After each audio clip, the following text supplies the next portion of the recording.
a fantastic cricketer, brilliant between the wickets, and an excellent fielder, right up there with the best in the country, and just a really dynamic modern day cricketer. So it's good to see him playing and executing his Yorker well. Very, very difficult skill that with the new ball. That helicopter looks like it's heading towards this ground. So his head might be landing in Abington Park or something like that, but it's very, very low down over the ground here.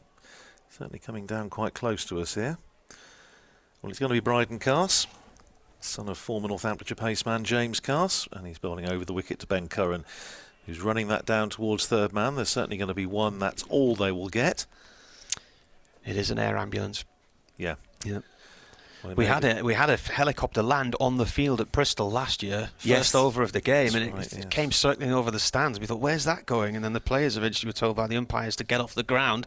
It came and landed right in front of our commentary position. Yeah, not too far from Northampton General here, so I suspect that may be possibly going into there. Well, batsmen having a little bit of a mid-wicket conference. People still filtering their way into the ground, so I suspect that may have something to do with having to walk up from Abington Park. Slip in place as Lynn is on strike to Carse, who bowls outside the off stump, and Lynn shoulders arms and lets it go through. Moral victory for the bowler Bryden Carse, but nevertheless 4 on the board. Decent crowd in here. If you look across to the left-hand side, it's about 3 deep along the advertising hoardings in front of the marquee and the beer stands. It's got a real sort of festival feel about it there. I think they're not going to come in tonight, Martin. They're never going to come, are they, True. really? Here's Carse in again and just turns Chris Lynn round a little bit. It's well bowled, Bryden Carse. Pushes it out into the offside, but there's no run, not giving him any room to swing his arms. The match referee tonight is Simon Hinks, who was at Leicester last night. Nigel Long is umpiring and is behind the stumps at the moment. He was at Middlesex last week for the Durham game. I had a few beers with him in the Lord's Tavern. And the other umpire tonight is the former Durham all-rounder, Ian Blackwell. Unmistakable figure, as they say. Here's Carse in again, bowls to Lynn, who drives pleasantly up to mid-off, but without any great timing. It's fielded up there by Ben Rain, and there's no run. I know Nigel lives in Canterbury, so he's doing a few miles this week back and forth to varying venues, and Ian Blackwell lives in Taunton, so he'll be doing a few miles as well. Field, as far as Durham are concerned, the 2 men outside the circle. They've got a third man fairly wide and a deep square in front of the west stand as Carse runs away from us, bowls to Lynn short, and Lynn ducks underneath. It goes through to the keeper, and that's the end of the second over. 11 for no wicket, 2 overs gone with 5 to Chris Lynn and 6 to Ben Curran. Yeah, and it's interesting there, 2 different ways of bowling at Lynn. Carse very much hit the deck sort of bowler, different length to Coughlin. He's very, very confident. They probably go to exactly what their strengths are when you're bowling to class players like Lynn, and it's just interesting that over the previous over as well, the batsman looking at the pitch. It'll be interesting what a score is generally here. Coughlin through, and the 4 that Lynn threw his hands at, it looked down, it kept a little bit low from Carse as well, so it just looks a bit off, a bit green and a bit patchy. Coughlin in again, bowls. That's a big hit high towards the nets on the eastern side of the ground. That might have gone into somebody's back garden. I think it has. That's massive. They're going to need a new ball. That's absolutely enormous. We're about a pitching. That would be another pitching wedge, and you're in the middle of Abington Park. Huge hit over the old score box there. Yeah, I suspect that's landed in one of the back gardens of the houses on the Wellingborough Road rather even than Wantage Road. There's an alleyway that runs around the just the other side of the white fence here at the county ground. Was there an old nunnery down there, Addis? There was, yes, many years ago. That's absolutely right. Well, they might be praying for the bowler at this rate. That was as big as I've seen here for a while. Yeah. I think it's that was on a par with a hit that I see Roger Harper here in a championship match against Gloucestershire hit one in a very similar place. I think that probably went even further. Well, they're having a chat now about what to do next. Pitch it up would be the answer. You saw that last night, didn't you? Oh, yes. Yes, I think we were all in that over with James Sales to Paul Sterling. I watched your highlights of that over last night, and it was pretty poor bowling. Too short, too much of it down the leg side. Coughlin's moving his field around on the deep mid-wicket boundary, but he needs to be about 3 gardens back at this rate. Pitches this one up, though. That's gone down towards fine leg on the discs, and a good stop there by Durham's new Australian skipper, Ashton Turner, who actually plays as the captain of Perth Scorchers, won the Big Bash in the winter, and Matthew Kelly's part of the team as well. They both play for Western Australia as well in the Sheffield Shield. 18 for none. Coughlin once again bowls, and that's a short ball pulled by Curran down towards long leg for 4. Carse is round there, but he's a bit too far round to cut that one off, and that wasn't the best of balls either. Short down the leg side, and batsman easy helping that one on its way. Yeah, it's interesting. Coughlin this over here, he's going totally different tactic and trying to hit the deck against Lynn. I would have thought that maybe he should have just carried on with his execution with his Yorkers. Coughlin to Lynn, and that's up in the air. Where's that gone? That's 4, is it 6? Has it cleared the rope? It's gone over deep mid-wicket. It's 6, they're signalling 6. And it was like a serve in a tennis match of a shot. It's Yeah. bouncer, and he's actually looking for the no ball, Lynn. And it was pretty close, and I think Blackwell, is he about to signal at the no ball? Or is it one for the just over one the for shoulder. over there? Mm. It was very, very close, though. What a shot that is. That went into the curry stall. It's not like you talk about food, Radders. The smell's just wafting over the ground. It smells rather appetising, I have to say. Although not if it's got a white cricket ball in it. Last ball of the over, 28 for none. Coughlin in, and look to try and drag that through the leg side there. I think he took a bit of the pace off that and cut that through to the keeper end of the over. Yeah, 28 for no wicket off 3, and yeah, that's the first of those 2 sixes, Mal. That really is, and I mean we've both been between us watching cricket on this ground for a very long time, and that is as big as I've seen here. Easily. It's more or less because the pitch is pretty much in the middle of the square. To actually get close to those houses, and I think it hit it. I'm pretty sure it would have just about reached number 24 there on what's that road there, Radders? It's Wellingborough Road. It's Wellingborough Road, Wellingborough Road, of course it is. Here's an interesting change. Durham bringing spin into the attack already. Ashton Turner, the skipper's going to have a go. And he's bowling round the wicket to Ben Curran, who immediately goes for the reverse sweep. There's an appeal for LBW, not out, says umpire Nigel Long. Nigel Long said the other night, watch him when there's an appeal for LBW. If he's not giving it, he'll make a signal as to why. But he's got his back to us, so I didn't see what he pointed out there. Here's Turner around the wicket again, bowls to Curran, who's paddled that just over the man at 45 in the circle, and that's run down to long leg for 4. So Curran joins in the fun. He goes up to 11, total up to 32 for no wicket. And if you're wondering what the thumping is, then we have these very large sort of pyrotechnic flamethrowers, which are is that what it down is? below us, and when they go off, which they do in sort of time with the music, This whole room's vibrating. It's shaking our entire commentary box, which is slightly disconcerting. Here's Turner in again, reverse swept again by Curran, and he's nailed that, and that's running away down towards the mound stand for 4 more. Back-to-back boundaries for Ben Curran. 36 for no wicket in the 4th over. Clever batting. The captain, he bowls the off spinner here with a lot of pace. So Curran using the pace of the off spinner here behind square. Very, very clever. Turner in again, bowls to Curran, giving himself room. He was thinking about possibly going inside out over extra cover. In the end, played it defensively back down the pitch for Turner to field off his own bowling, and there's no run. Still the spectators drifting into the ground down to our left. Swept by Curran, who overbalances. Doesn't make contact, but it's down the leg side, so it's signalled a wide. Curran's highest score in T20 is actually 62 against Durham on June the 30th last year. Yeah, it was a remarkable innings. Here's Turner bowling short of a length to Curran, who turns that away through mid-wicket. He's only going to get a single. There is a man out there in front of the old scoreboard, so 1 more onto the total. 38 for no wicket. Curran up to 16. Yes, he went berserk in the first few overs in that game, Martin, and a lot of pictures did the rounds on social media of his 2 brothers, Tom and Sam, watching the live stream in the England team headquarters. I think they were down with the England squad at the Oval at the time. Here's Turner around the wicket again, bowling to Lynn, who pushes it up to mid-off. Go through for a quick single and accomplish it without too many problems. It's fielded up there by Bryden Carse, and Lynn keeps the bowling. 4 overs gone, 39 for no wicket, 22 to Lynn, 16 to Curran in the sunshine at Montage Road with Andrew Radd, Martin Emerson and Mal Loy. It's a good start, isn't it? I'm really happy here for the Steelbacks. This is exactly what they needed. A good foundation for the top order batters. They made a couple of changes here. They brought the spin in again here. Travaskis. Is this Travaskis coming into bowl here? Yep, with the glasses on. Yep. Very, very used to. He's used to bowling in the power play.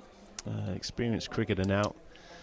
He was a player that was looking to leave, I think, a couple of years ago just to get more opportunities in the 4-day competition, but he's stayed and he's had a reasonable start to the season in the 4-day stuff as well. He's a top cricketer, and he's especially done well in this format of the game in the power play, and he might even bowl at the end there as well, from time to time. Got his sunglasses on as they're glistening in the sunshine here. He's bowling left arm round. So he's having to come round Ian Blackwell, the bowl.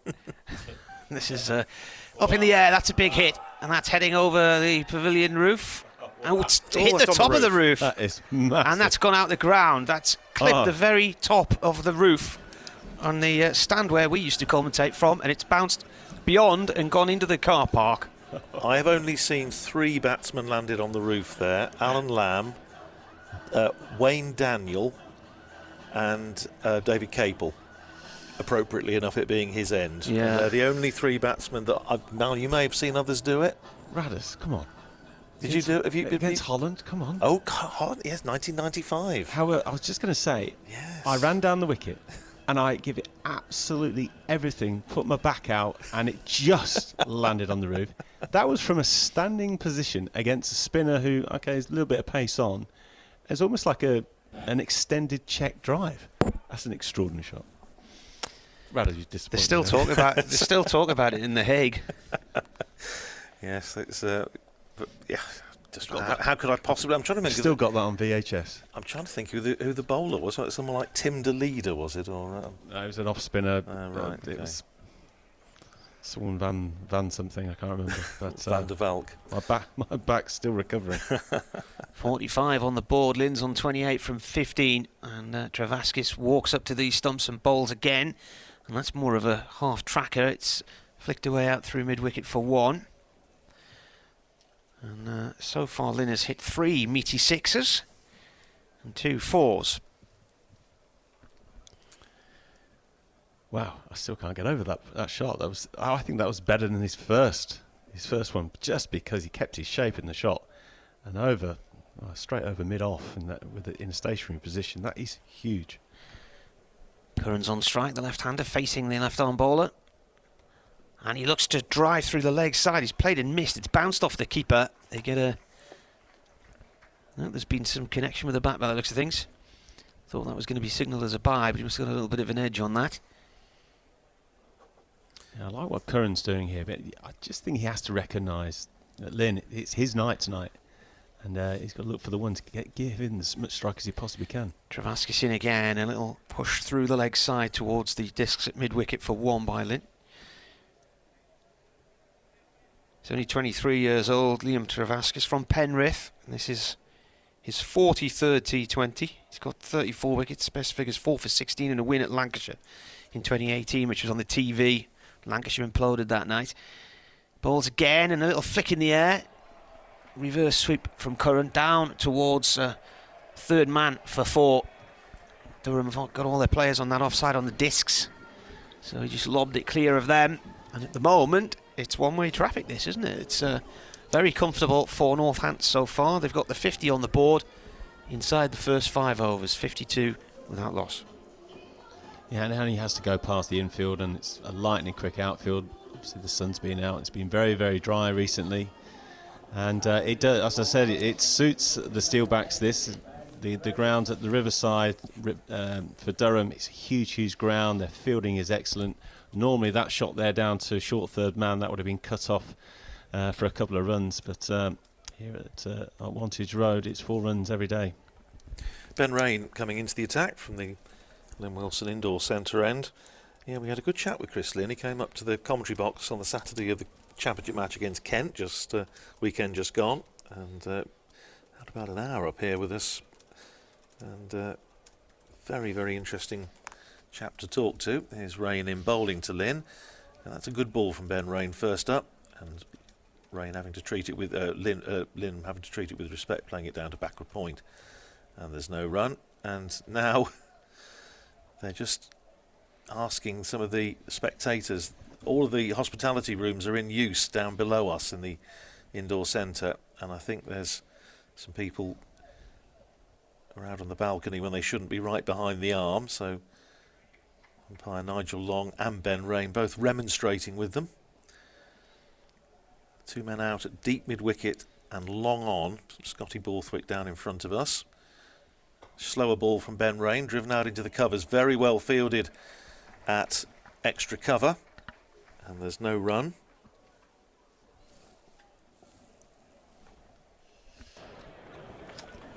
I think these two will know each other from the Superchargers in the 100-ball competition last year. Am I allowed to say 100-ball, Radha? If you must. Okay. He's going a bit puce. Just had a bit of a chat there. You could tell that they know each other pretty well. I think Lynn likes to get just a bit of a look at a bowler first, hence the first dot ball of that over. And then very, very smartly by Rain, bowling a slower ball, taking the pace off so they doesn't line him up. Curran on strike as Rain comes in. Bowls to him down the leg side, flicked at by Curran. Now what's that come off? Pad, bat. It's a really good bit of fielding down in front of the Spencer Pavilion that keeps it to 2, and there was some bat on it, so 2 runs to Ben Curran, takes him up to 23, and the total to 55 for no wicket. One of the things Chris Lynn was saying is he wants to be a leader within this side. He feels that's his role, coming in as the overseas for the T20. Rain in again, bowls to Curran, short of a length. Curran tries to pull, and just cloths it up to mid-wicket. And there's no run. I was looking at Lynn's profile today. I gave up counting when I got to 15 different teams. Yes, I mean, that is a gun for hire. Much travelled, I think. Big Bash, Caribbean Premier League, Sri Lankan Super League. I was looking at his... He's probably got a gold-plated jet as well. His stats, that the breakdown of his... where he scored off the bowlers off whom he scores most of his runs, and it tends to be off the seamers and the off spinners. But as Curran faces this ball, short of a length from Ben Rain, pulled away just behind square, and that's going to be 4. Just timed that nicely, a long chase round to the man out there at deep mid wicket, and he couldn't get to it, and it crosses the boundary for 4. So at the end of the power play, well, it's an interesting comparison, because last night at the end of the power play the Bears were 60 for 2, Northamptonshire 59 for no wicket, 31 of those to Chris Lynn, 27 of those to Ben Curran. But yeah, if you look at his stats against spin turning away, so left arm spinners and right arm leg break bowlers, it's not quite as prolific, so pace on seems to be very much what he prefers. This is a different kettle of fish to last night, isn't it? I was asked on air this evening in our sports show, the fact that Durham had won last night, would it, taking that into this, you can't tell in T20, and you really can't tell with Durham. Carse is coming in now from the David Capel end, running in towards us, and that's a cut shot there from Lynn towards the point boundary, fielded by Graham Clark in front of the west stand. Oh, there's the helicopter taking off again. You can tell Northamptonshire are doing all right, because Wendell with the flag is in full waving mode down in front of the signal box. That almost looks like a red and white flag. Was he at Wembley last Saturday? Well, you were. I know. Great day by all accounts. Oh, very emotional. I bet. Carse to Curran, shortish one, pulled down towards long leg to Beddingham, right down below our commentary position. There is the helicopter circling away and heading off. Sunderland Till I Die, Netflix. That kept me going through lockdown. Yeah. I'm not sure if I was a Sunderland fan, I'd enjoy it too much. Well, I remember being at the press conference when Stuart Donald and Charlie Methven took over, and I had to ask them, where's the parachute money? I got some extremely convoluted answer from them, and then you saw it all unfold on the telly. Cast bowls, that's another big hit from Lynn. He's picked that up a roundabout leg stump, and that is out the ground as well. That's in somebody else's back garden, and the family who live there are watching it from the upper balcony of an extension, so one of them is going to have to run down into the garden to retrieve the ball. I tell you what, there is a very smart looking conservatory at the back of one of the properties, and if I was them, I'd be slightly anxious that they were going to get an unexpected cricket ball coming through. But yeah, absolutely right. The family, they're not even moving, are they? Maybe it's just gone in the neighbour's garden. They've come out onto the balcony to have a look. That was another enormous. He's got some middle on this bat, hasn't he? He's timing it nicely here. He's on 38, 67 for none. Carse again comes in. It's a slow bouncer, and batsman looks to hook and plays and misses. Oh, Steelback fans are in for a real treat for the next month. This guy is something special. In these, the three of the biggest sixes I think I've seen at this ground, without a shadow of a doubt. I was talking to the managing director of Duke's Cricket Balls the other day, because there's been a lot of balls replaced this year. Yeah. He said the only thing that changed was the slightly lighter pigmentation with the dye. As Carse comes in again now and bowls, and that's a play and a miss. Ball going over the off stump as he looks to pull through the leg side. But he was talking about, he said they could make a ball that lasts 80 overs, but it would then lead to some particularly dull cricket. But he said that the bats are so powerful these days, and of course we've had such a dry start of the season, and the pitches are so hard. But whatever he is swinging there, that has got some juicy middle on it. And it's a lot of the gym work they do now. It's a great Nichols. The science they have. The bats are there or thereabouts. Carson pitches it up, it just dropped short on the leg side. No run there for Lynn. That's the end of the over. 67 for none after 7 overs. A very good start from Northants. I was looking at the because I was commentating when Ben Stokes went mad a few weeks ago down at Worcester, and he hit 5 sixes in a row and then a 4, and he had 4 different bats that were being brought out. They're made by GM, and somebody sent us a screen grab, and they're selling for £699 a bat. So that afternoon he went through about £2,500 worth of bats while smashing his way to 141 runs.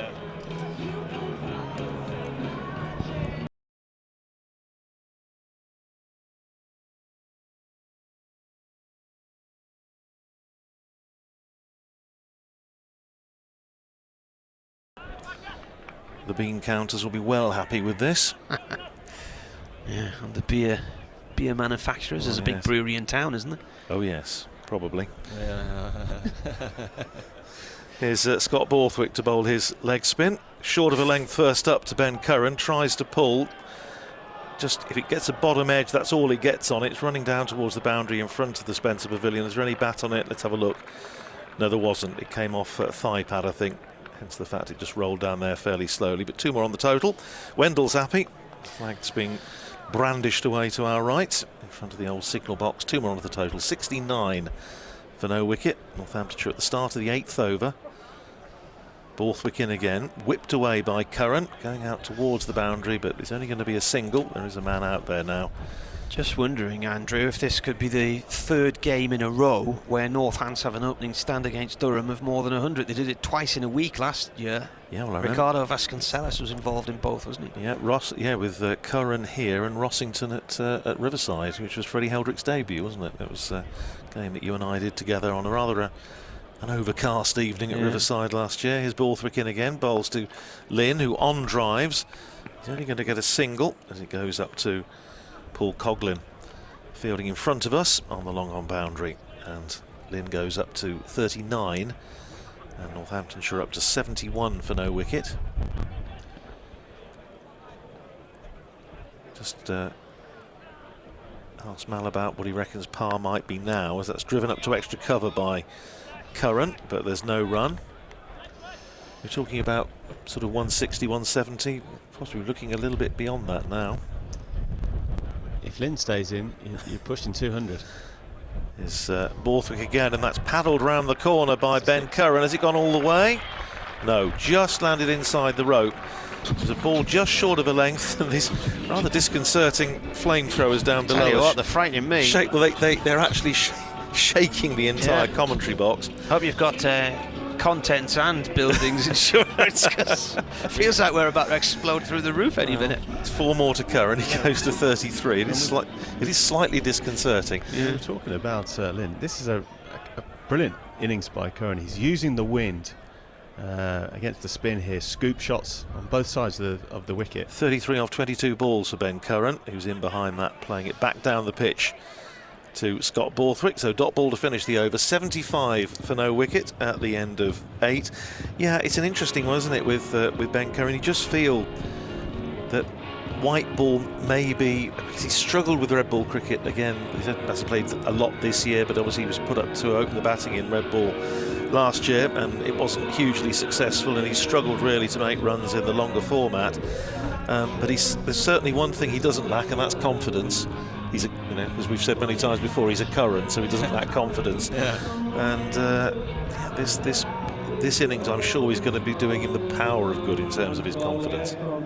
Yeah, he does it regularly in second team cricket. It's just whether he can just take that next step now and put in a number of performances in the first team. Travaskis back into the attack. First ball is cut out towards the cover boundary, and Graham Clark is there. 1 run. Just wondering what the head-to-head stats are. 19 matches, of which 16 have been completed.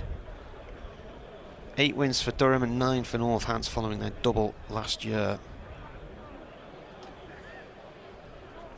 So Northampton didn't win a game, T20 game last year. Is that right, Radders? No, they did. They did a double over Durham. Yeah. They did the double. They were bottom when they played Durham in late June in Chesley Street and hammered them, and then won a week later. Yeah. Travaskis bowls, and this is up in the air and should be out. There's a man there. Oh, it's bounced just in front of him. I think that's Scott Borthwick. Is it down that far end? Yes, it is. I thought that was heading straight to Borthwick. But long off, but it landed us about 2 or 3 yards in front of him at the far end of the ground. Curran was on strike. He's on 34. Lynn on strike now on 40, and this is played towards square leg for 1. Not where he was intending to put it. He was targeting that garden again, but it's a good piece of bowling there. Went wide. He likes it. Anything straight goes into that arc, especially with the help of the wind as well, going towards those houses.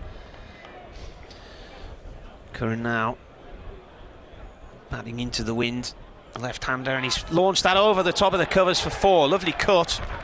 Coghlan was up off his feet, launched into the air there, but couldn't get near that one. That's away for 4 more.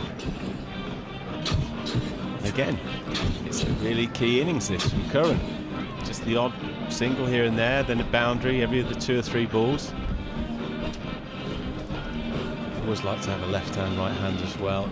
Just does the captain's head in, the bowlers, keeps the fielders on their toes. Travaskis again. This is played up towards deep backward square leg for 1. Bobbles into the hands of Rain. Durham were chasing 174 last year, and it was all over in the first 3 overs really. Got themselves into a right fix. This is pushed away by Lynn for 1. Do you remember that game at Riverside last year, Martin, when they had was it some of the neighbouring universities or colleges? Was they that had the night? Busloads. Hence the fact that we had to park quite some way away from the ground, and they had there was all kinds went on that any night. number of coaches into the ground. It was obviously at a time when we'd gone quite a long time without seeing big crowds, and it was a lively atmosphere. I think the stories I have heard about that night. In fact, when we were doing our interview at the end of the match on the pitch, a streaker ran past us. That's right. Yes. They're coming back this year, but apparently there will be more control in place. That's there's a man out there at long off, but he probably only went about 10 yards away from him. He stood absolutely no chance. Borthwick firing that one in at Lynn's legs. He turns it round the corner, and he's going to pick up just a single. Fielded just the other side of the circle at 45. Lynn up to 47. and the Steelbacks to 89 for no wicket. So this is the 10th over, so approaching the halfway stage. For Curran, they have a man back on the boundary at deep backward point, an extra cover was on the boundary, but he's now being brought up into the circle. So they have a backward point, sort of short third man. Cover, extra cover, mid-off in the circle, looking to save one. 4 on the offside. Borthwick bowls short, pulled away by Curran. Down to deep backward square on the boundary in front of the old scoreboard here. And that's one more to Ben Curran. He goes to 40. And Northamptonshire up to 90 for no wicket in the 10th over. Even getting a bit of singing here at Wantage Road, which you don't see too often. Cut away by Chris Lynn for a single out to deep point. Brad, is that 6 David Capel hit over that stand? Was it against Raj Maru? Yes, it was. I was batting, that's right, I do remember it. I remember his comment after. Are we allowed to repeat it? Probably not. Here's Borthwick in again, bowls to Curran again, is giving himself room, and he turns it away out through mid-wicket, and that's a clever bit of batting and a very good bit of running as they've come back for 2. If he'd hit that any harder, he would only have got a single, and he just weighted the shot perfectly. 3 fielders converged on it, and they were able to come through for a couple. 42 to Curran, 93 for no wicket. It was in the 1995 season. Yeah. It's the same year I did mine, and he said to me, anything you can do, I can do better. Sounds like Capes. Fired away down the leg side and missed out as Curran tries another little funky shot, doesn't make contact. 42 to him, 48 to Chris Lynn, 93 for no wicket, so that's the halfway stage of the Northamptonshire innings. They won the toss, they chose to bat. 93 for none. Lynn is 48, Curran is 42. You're listening to live T20 cricket on BBC Radio Northampton, BBC Radio Newcastle and BBC Sport Online with Andrew Rad, Martin Emerson and Mal Loy.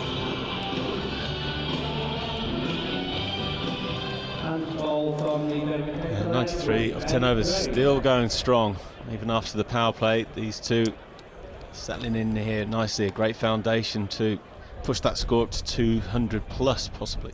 Ben Rain starting a fresh over, turned away by Lynn. He's going to get 1, he's going to come back for 2, and that's 50. That's a maiden Steelbacks 50 for the Australian Chris Lynn. It's come off 32 balls, and applause rings out around Wantage Road. The flamethrowers go off again, slightly to my consternation.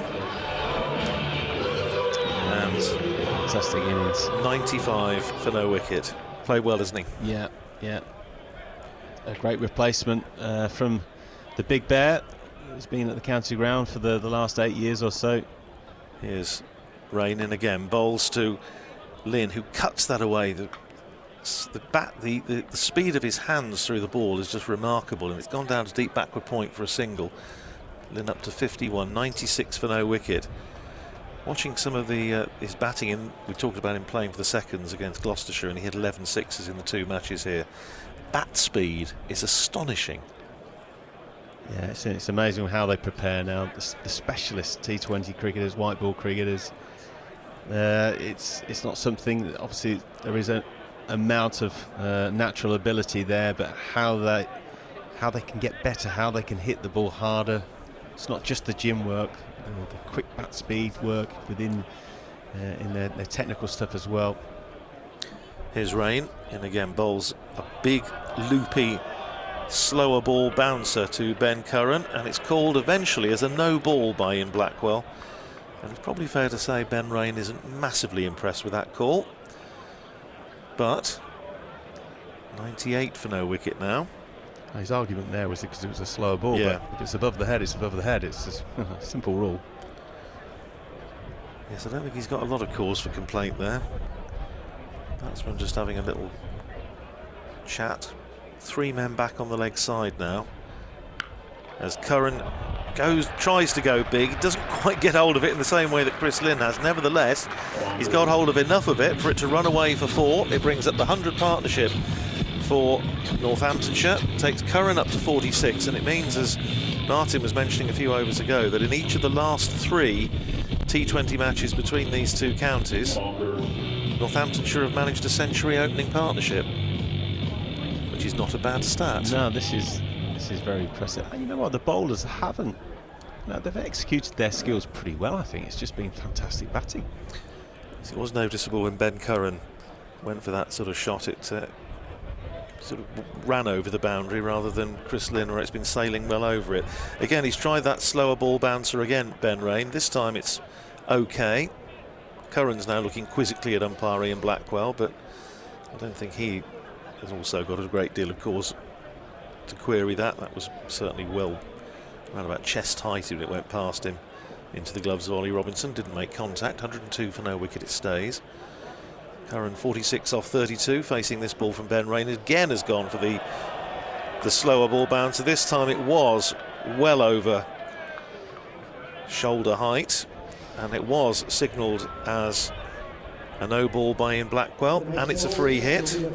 Last season, Vasconcelos and Curran 101 the opening stand, and then a few days earlier at Chesley Street 125, and then they've done it again today. That was Adam Rossington on that occasion, and that came out of nowhere, the game at Chesterley Street, because Northamptonshire have been pretty clueless up to that point. Is Rain, and again he's bowled another one. It's another no ball.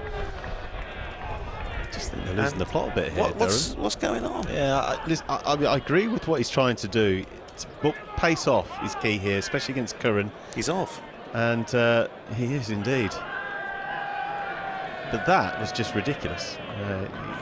So somebody's got to finish the over, and it's still a free hit. And as you say, I think, well, it does seem a little bit like losing the plot. I feel responsible. I had to bring his kit in today, Ben Rain. Niall O'Brien, who's his agent, I had to go to his house. He says, Mel, do you mind dropping off Ben Rain's kit for him? he's having a bad day. It's all your fault. Well, he's out of the attack. And it is going to be Ashton Turner who's going to have to finish this over. Bowled over number 4, which went for 11. And he's got 2 balls to bowl in the over, and the first one of them is going to be a free hit. Now, what about the field? Long on has gone back, deep mid-wicket has gone back, deep backward square on the boundary. Man on the 45 is coming up into the ring. Then they have almost like 2 short third men. The umpires are now having a consultation. Long on is back, long off is coming in. Now what's this They about? weren't beamers, were they? No, they weren't beamers. So why has he been taken out of the equation then? I thought that only counted if it was beamers. They were bouncers. Yeah, they were. But they're having a chat about it, the umpires, and obviously stands. So there's been a change in the regulations, Mel. here's Ashton Turner, and he's bowled short, and it's paddled away with a reverse sweep by Ben Curran. It's running away for 4, and that's 50 for Ben Curran. And for all we've been extolling the big hitting virtues of Chris Lynn, Ben Curran has played a really good hand here for Northamptonshire, and in fact his half century is only 3 balls slower than his partners. Lynn's came up off 32 balls, Curran's off 35. 9 fours, and Northamptonshire 110 for no wicket, with 1 ball to go in the 11th over. Turn around the wicket, bowls short, and Curran working that into the onside. He's going to pick up a single as it's chased around by David Beddingham. I am very confused, Martin, but I'm not the man to ask. The other day I was coaching some year 4s, and I was demonstrating what the signal was for a no ball. But I was corrected about 3 or 4 minutes later by a teacher who says that's a 1 short, Mel. So I'm probably not on good Well, that's form where at the you moment. arc your arm back to your shoulder, isn't it? So you're not planning to go on the umpiring panel just yet then, Mal? 111 for no wicket, 11 gone. Lynn is 51, Curran is 51. Good start by the Steelbacks. Borthwick to bowl here from the Lynn Wilson end, our end of the ground. Right arm leg spin to the left-handed Curran. Curran looks to pull that one down the leg side, and it's bounced off the keeper's glove, and drifts down towards the pavilion end of the ground. They'll get 2 runs and they are wides. See what Curran's Durham trying are to all do over here. the place They here. are. They don't know what to do with the ball. They've lost their discipline. They're trying to protect. The wind is very strong there. You can see both batters are looking for that area towards the Wellingborough Road, sort of Abington Street area. Abington Street. There This he is goes a big again. 6 out towards deep mid-wicket. It's gone into the crowded area in front of the scoreboard. Well, Durham could be chasing an enormous total here. They look flat in the field. What a response from Northampton after last night. This looks like a totally different Durham side, I'm presuming. It looks like a completely different Northampton team as well. Yep, spot on, Martin. 120 opening stand now as well. Comes Borthwick again. That's a half tracker down the leg side. That's probably going to be a wide as well. Borthwick's got his hands on his head as Nigel Long signals another wide. Desperate stuff from Durham, this. This is schoolboy stuff. It really is. It's very, very average from Durham.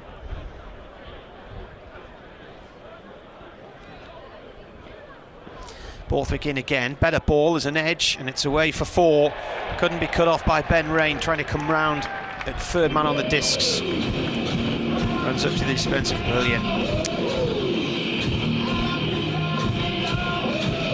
Well, they're getting their money's worth tonight, the punters, aren't they? In the sunshine.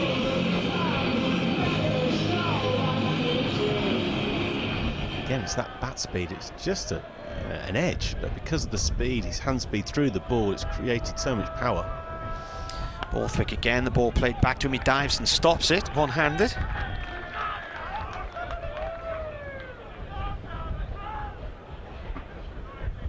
So Curran's 50 and 35 balls, 9 fours. Lynn's 50, 32 balls, 3 fours and 4 sixes.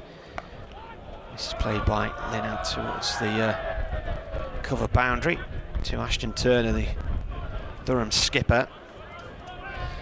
He was coming up to chat with the bowlers regularly last night, Ashton Turner, and he came in with some advice for Liam Travaskis in 1 over, and he got a stumping the next ball, but not really seen much of him in the middle today. He's right on the deep mid-wicket boundary at the moment. In fact, I tell her that's Michael Jones way out there. I was going to say that wouldn't be the captain wouldn't be all the way over there, would he? That's Michael Jones. He's just turned around, but he's about the same height as Turner. Turner's in the covers here, waving at Jones on the other side of the stadium.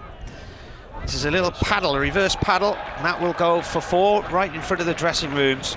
And this is a Northamptonshire record opening partnership in T20 cricket now, beating the one we were talking about earlier, Martin. 125, Vasconcelos and Rossington at Riverside last year. That was 125, now 131. Again, very clever batting there, Curran, using that wind. Anything going towards the David Capel, and it's either side of the fielder. It's going to be 4 runs or 6. It's difficult to know what a proper score is here, because it is very, very short and fast outfield. Curran on strike to Borthwick. That's pulled hard through deep mid-wicket along the floor for 4. And that over has gone for 24 runs, I think. Yep, 24. Unbelievable. That one almost took out the Northamptonshire mascot, Steeler, down there in front of the old scoreboard. Yeah, I think that's the over. That's the killer over, the big one. They didn't need that. Durham, especially the state the bowlers in at the moment, the way they are. You just see with their body language, hands on hips, everybody. They can't wait for these next 8 overs to end. It's absolute carnage. They could get up to 250 here. Well, this is actually now the highest partnership by Northamptonshire for any wicket in T20 cricket. Previously 129 for the second wicket between the Bear, the man you were talking about, Richard Levy, and Josh Cobb against Warwickshire 4 years ago. So this is the highest partnership for any wicket. For any wicket. Wow. Bryden Carr starts over number 13, and that beats Lynn outside the off stump. Good decision this by the skipper. Bring on their best bowler, their fastest bowler, who can vary his pace. Starts off with a slower bouncer. Remember his dad playing here in 1983, came across as an overseas player in the era of Capel Dev. In fact, but you were trying to find a decent overseas quick. Cast in again, bowls to Lynn, who's pivots and swings that out of the ground over deep mid-wicket for 6. That, I think, well, I think he's hardly middled that. It's barely gone out. I think it's just gone into the alleyway at the back. They were able to retrieve it. It's a bit disappointing, really, after the others have gone clean out of the ground. Yeah, I'm almost disappointed. Yeah, I think that's just been retrieved from the alleyway. They have got the ball back, but it's 6 more to Lynn. It goes to 62, and Northamptonshire to 141 for no wicket. Yeah, this is the highest Northamptonshire partnership. Of course, the 20th season of T20 this year. Here's Cast, bowled short again and pulled away by Lynn out to deep mid-wicket. He's only going to get a single. It's fielded there in front of the bar and the old scoreboard. 1 more run to the total takes Lynn up to 63 and Northamptonshire to 142 for no wicket. A conference between the 2 batsmen. So this is how the Durham bowlers at the Riverside, this is how they go. It's a tactic of theirs to bang it in short, slower balls, slower bouncers as well. And it's such a big ground there, it's covered. Over here at the Wantage Road, it's 4 or 6. Still 3 men back on the boundary on the leg side as Cast bowls short and it's pulled away by Curran. I think it's gone off his glove. It's gone down towards like deep fine leg, and they've come through for 2. And very nearly, watching that on the replay, in trying to pull that ball, I think it looped off the glove. He very nearly finished up treading on his stumps, Ben Curran, but he managed to avoid doing so. Well, the highest partnership for anybody against Durham was 170. Alex Davies and Keaton Jennings for Lancashire in Chesley Street in 2020. 1-4-4 the partnership now as Cast comes in, bowls again to Curran, who sets himself to try and flick that away down the leg side. In fact, it goes down to 3rd man off an edge, but he's going to pick up 1 more run, fielded down there by Liam Travaskis down to our left, perilously close to the flamethrowers. Get me fielding down there.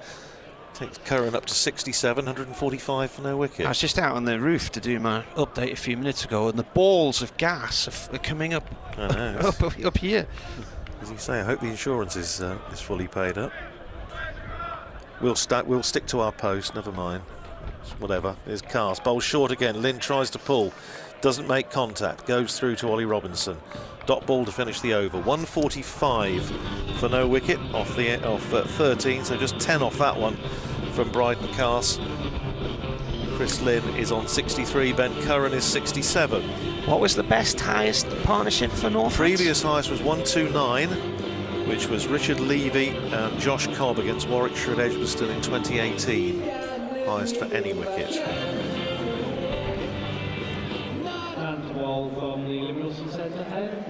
Ashton Turner back into the attack for Durham. Here's bowled 1.2 overs because he finished Rains over off. Non 416. 145 this opening stand. Curran has 67. So is this now his highest score, isn't it? Does this beat his, what was his previous, 65 against Durham, was it? 60, it was 65, yeah. Yeah. Turn around the wicket, and that's, just over. Fine leg on the discs, diving through the air, Ben Rain, and he just couldn't get a hold of that one. It's away for 4. Again, brilliant batting.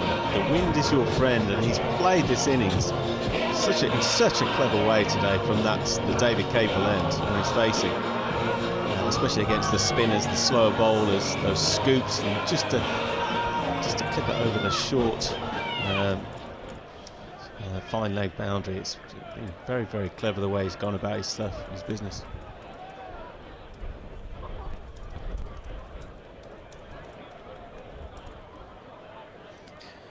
Gives himself some space, he's out, he's been caught. The opening stand ends at 149. Coghlan takes the catch. Curran goes for 71. And what a start, though, from Northants' point of view. What a basis they've given themselves here.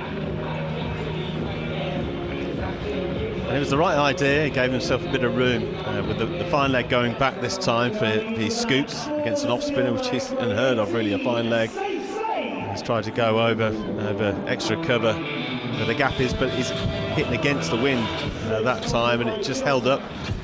Took a nice little catch there at extra cover with the breakthrough, and Northants are going with another left-hander. I wonder if that's the reason, because Say batted 4 last night, up to 3 tonight. Do you think that is just simply to keep the right-hand, left-hand going? Yeah, very much so. It's throughout the circuit. Generally, they go right-hand, left-hand all the way down in the counties now. They certainly did the 100 last year as well. That's short boundary. It seems a very short boundary on that leg side going towards the old Wellingborough Road there. All those 6 have happened, and so having a left-hander there to target that area is certainly a tactic I'd go down as well. So Saib, then the new batsman, as Turner comes round the wicket from the Ninwell stand. He bowls, it's going down the leg side, and he's gone for a first bowler, and suddenly Turner is on a hat-trick. He has scooped that straight into the hands of David Bedingham at fine leg on the discs. Shame, and his execution of the shot is the right idea. Instead of what Curran was doing, trying to scoop it over and using the wind, it was more of an orthodox sweep, whereas a bit above the top edge, and it nearly got over, just nearly squeezed over, but it's 2 wickets in 2 balls, and it brings in, I think it's Josh Cobb, the Northants captain, Steelbacks captain, who is very much he's a bit of a specialist now, I think, in one-day cricket here at the county ground. Played a bit more red ball this year, though, actually. Having played very little red ball cricket for the last 2 or 3 seasons. He's played, what, three of the games so far.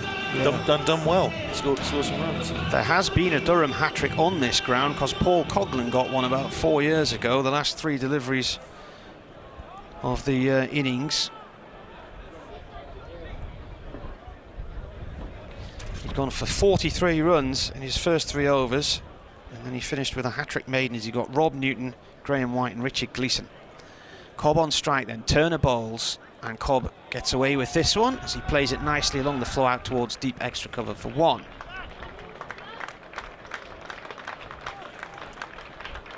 Was David Bedingham who took the catch as well. Confirmed, 150 up for Northamptonshire.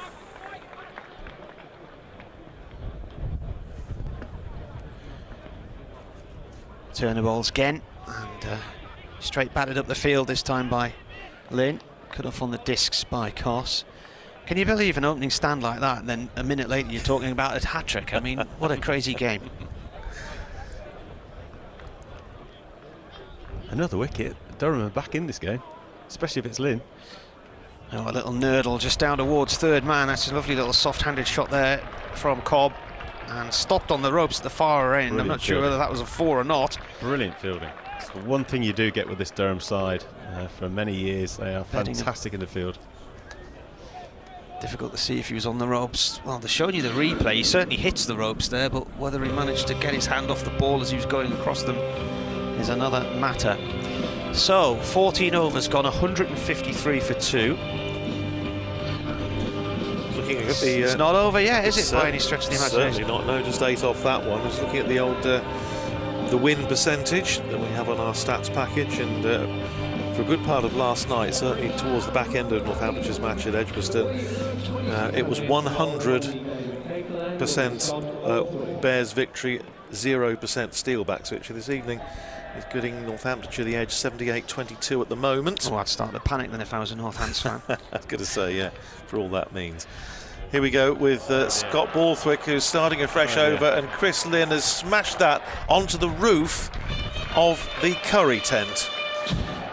And that's another half a dozen for Chris Lynn. It's in the danger area of the curry stall tonight, isn't it? I tell you what, it is right in Chris Lynn's arc, and you could see that bounce on the roof. This could be a messy over. This could be a biggie, because he's not getting it right tonight, Borthwick, at all. Lynn to 70, 159 for 2. The start of the 15th over. Worked away into the onside by Lynn. He's going to settle for a single, I think, as it goes down to deep square. 1 more to Lynn, 71 to him, 160 for 2. This is as good a crowd here, I think, as I've seen for a T20 for a while, Mal. Would you agree? Yeah, I've not been here a while, and yeah. No, well, no, that's. I was actually, you know what, from being honest, I thought there'd be a few more. I really did. Really? Especially, yeah, the stand here on the right-hand side with the whites. There's quite a I few think the stand on the right-hand side is empty because all those people are in the sunshine in front of the bar on Yeah. the other side of the Yeah, ground. good shout. That's why. Yeah, the west stand's fairly sparsely attended, and Cobb trying to cut, trying to give himself room, just gets a bottom edge, and it runs off that bottom edge to Ollie Robinson. And they've all got their hands up against their eyes, so they can't actually see the cricket, but they're just making sure they're having a beer and an ice cream, I suppose. Here's Borthwick in again, bowled short of a length, pulled away by Cobb up to long on for a single. Maybe ice cream flavoured beer. Well, it's where all the action is in the cricket as Yeah. well. That's where all the fours and sixers are happening, so maybe... Andrew Purcell has tweeted about Ben Rain. How many bouncers were there that he was flagged for? Three in all. Here's Borthwick, bowls full, and that's enormous. That is a huge hit by Chris Lynn. Now, where's that gone? That's gone out of the ground. That's And in the garden I tell you again. what, that conservatory that we were talking about is right in the arc for Chris Lynn. That is an enormous hit. That went as high as the floodlight, didn't it? It was a very, very big hit. It takes Northamptonshire up to 167 for 2. It takes Lynn to 77. I don't think they're going to get that ball back. No. Do you know what? The first man to get a century against Durham in a T20 is sitting with us tonight. That's very kind of you to remember. Oh no, it's not me. Yeah, it was Andrew. Yes, you're right. Crikey. 2005? I think it was something like that. Also, 200 plus has only been scored against Durham 10 times. Well, 167 for 2. 1 ball to go in the 15th over. Lynn on strike on 77. Borthwick, that's swung away. That's 6 more. That's gone behind square on the leg side. It's gone into the stand in front of what used to be the bowling green here. It's another half a dozen, another maximum for Chris Lynn, who's now made 83 off 45 balls. Well, this is what Northamptonshire brought him in to do. This is what a lot of the people here tonight came to see, and they're not being disappointed. Lynn is 83 not out, 45 balls faced. And at the end of the 15th over, 20 off that over. You called it, Mal. You said it might be a messy one. You said it might be a messy one, so he's gone for 20 in one over and 24 in another. 173 for 2, 5 overs to go. Well, I think we're about to see the 7th century against Durham. So Mal got the first 54 balls, 100 for Lancashire at Old Trafford in 2005. 54 balls? You're blocking it there. Yeah. He was playing for time. Don't react, Mel. Don't react. Playing for the draw. Yeah, it was the 13th day of the test. 173 for 2. Travaskis into bowl here. This is swept out towards Cow Corner for 4. And Cobb moves on to 8. This feels like backyard cricket, doesn't it? It does. With your daughter. Of course, we haven't seen Durham bat yet, but will they mentally be out the game at the end, at the halfway stage here, or will they come out all guns blazing? Which Durham batting lineup will turn up? Travaskis in again, he bowls, and this is thumped hard through the covers for 4 more. It is a really fast outfield, and I think once it's beaten the fielder, that's it. There's no hope of getting it back, and cover was inside the discs there. I tell you, Martin, it's amazing how much this has speeded up, because during the championship match against Kent, well, we did have a little bit of rain. It was quite slow, and we commented on it a few times. A few that we thought were going to go for 4 only went for 3, but the week intervening. Here's Travaskis in again, round the wicket, bowls to Cobb, drives up to extra, and there's no run this time. That last stroke from Josh Cobb was just a lovely cricket shot. Whatever colour ball, beautifully played, beautifully placed. Here's Travaskis round the wicket again, bowls to Cobb. He's gone aerial, it's coming down towards us. I think he's going to be caught by Scott Borthwick. He is caught by Scott Borthwick, so Cobb goes, caught Borthwick at long on, off the bowling of Travaskis. He's gone for 12, and the Steelbacks 181 for 3. Yeah, and the wind wasn't his friend there. He's gone for that long boundary, and that's why I want the left hand, right hand here. The 2 right-handers there, they're always hitting against the wind. But it was a nice little innings there from Josh Cobb, shuffling across the stumps there. He was looking for that sweep shot. The first boundary he scored here was excellently executed. The drive as well, and he's just tried to do that sweep shot again, and just got caught up in the wind. But it's another wicket, and a wicket they can afford. So they've got 7 left in the hutch. with 5 overs, well, 4 overs and 2 balls, is it? I think, yes, 4 overs, 2 balls left in this innings, which brings in Keogh, another right-hander, busy player, lots of experience in this format of the game.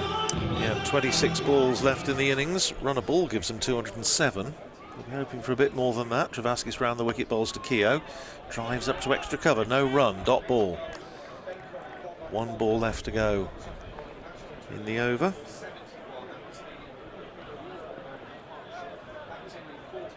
There's Travaskis again, and that's chipped up towards extra cover. Keogh coming through for a quick single, so he's decided he wants to shield Chris Lynn. He's going to nick the bowling. Keogh is 1 at the end of the over, 182 for 3, so 9 runs off the over, but it did feature the wicket of Josh Cobb, falling to the left arm spin of Liam Travaskis. 4 overs left. 4 overs left. I thought he was going to run him out there. Can you imagine that? The way he's playing them. 83 not out. 4 overs to go. This could be. I think Haas has got one more over left. Yeah, he's a key bowler for them. He's got going for 9s. He's got 1 left. And Scott Borthwick has bowled out. Interesting. Coghlan, who started this innings, his first over, I think he bowled 5 Yorkers and nailed them, which is difficult with a brand new ball. I'm amazed if he doesn't try to do this again here, especially against Lynn.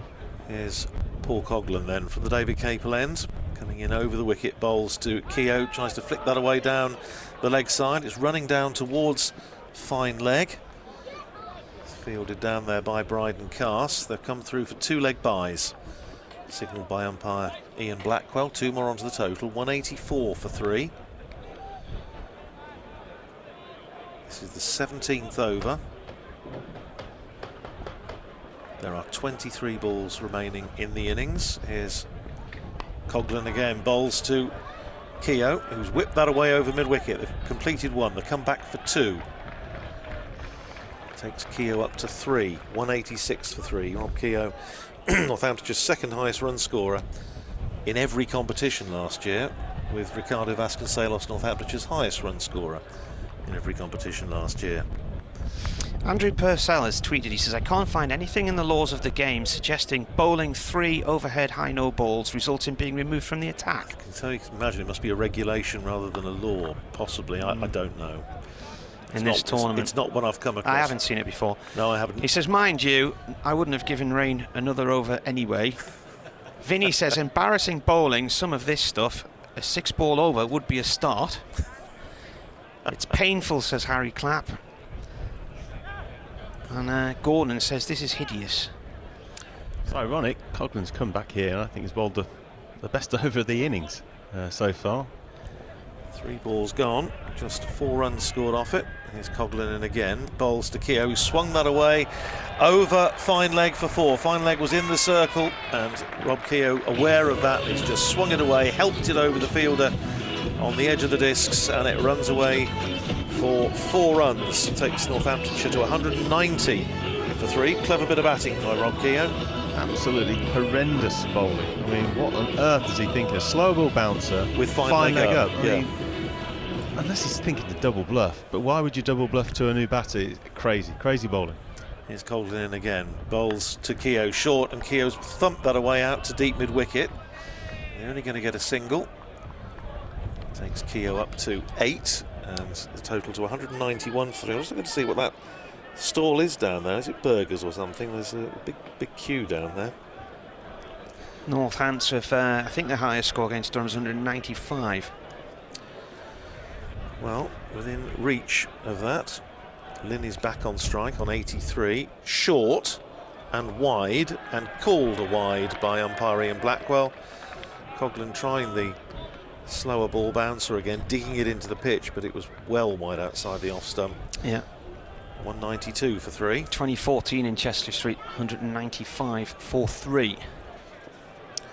Well, the world loves a stat, and there's certainly Northamptonshire's 1.5 games so far. There've been an awful lot of them. Here's Coghlan again, goes short, pulled away by Lynn. Is he going to be caught? He is brilliantly caught down there at deep mid-wicket. That's a super catch. Travaskis's catch. It was a question of whether it quite got there, and he made a lot of ground running in from the deep mid-wicket boundary. That's an excellent catch by Liam Travaskis, but it ends an outstanding innings by Chris Lynn for Northamptonshire. He goes for 83, and the Steelbacks 192 for 4. Well, there isn't a sixth centurion. I just said in my report on BBC Radio Newcastle I was expected to see one. So, Mal, you remain in a list of 5. What a time to be alive.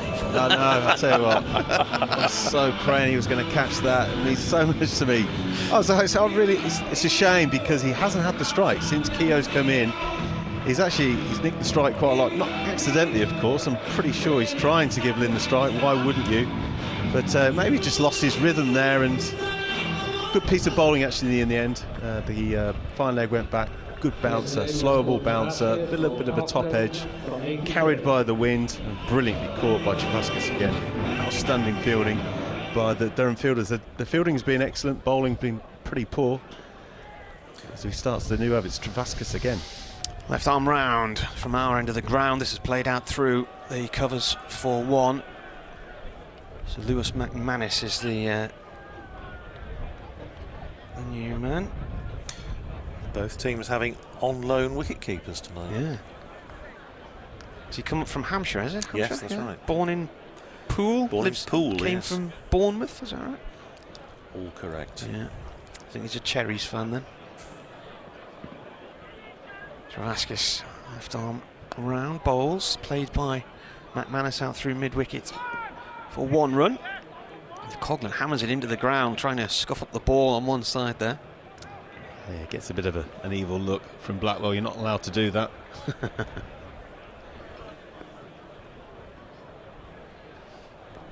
Travaskis to Keogh, who's on 9.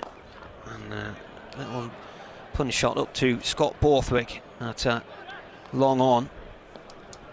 195, has it clicked over yet? Here we are, joint highest score against Durham for Northampton. There we go.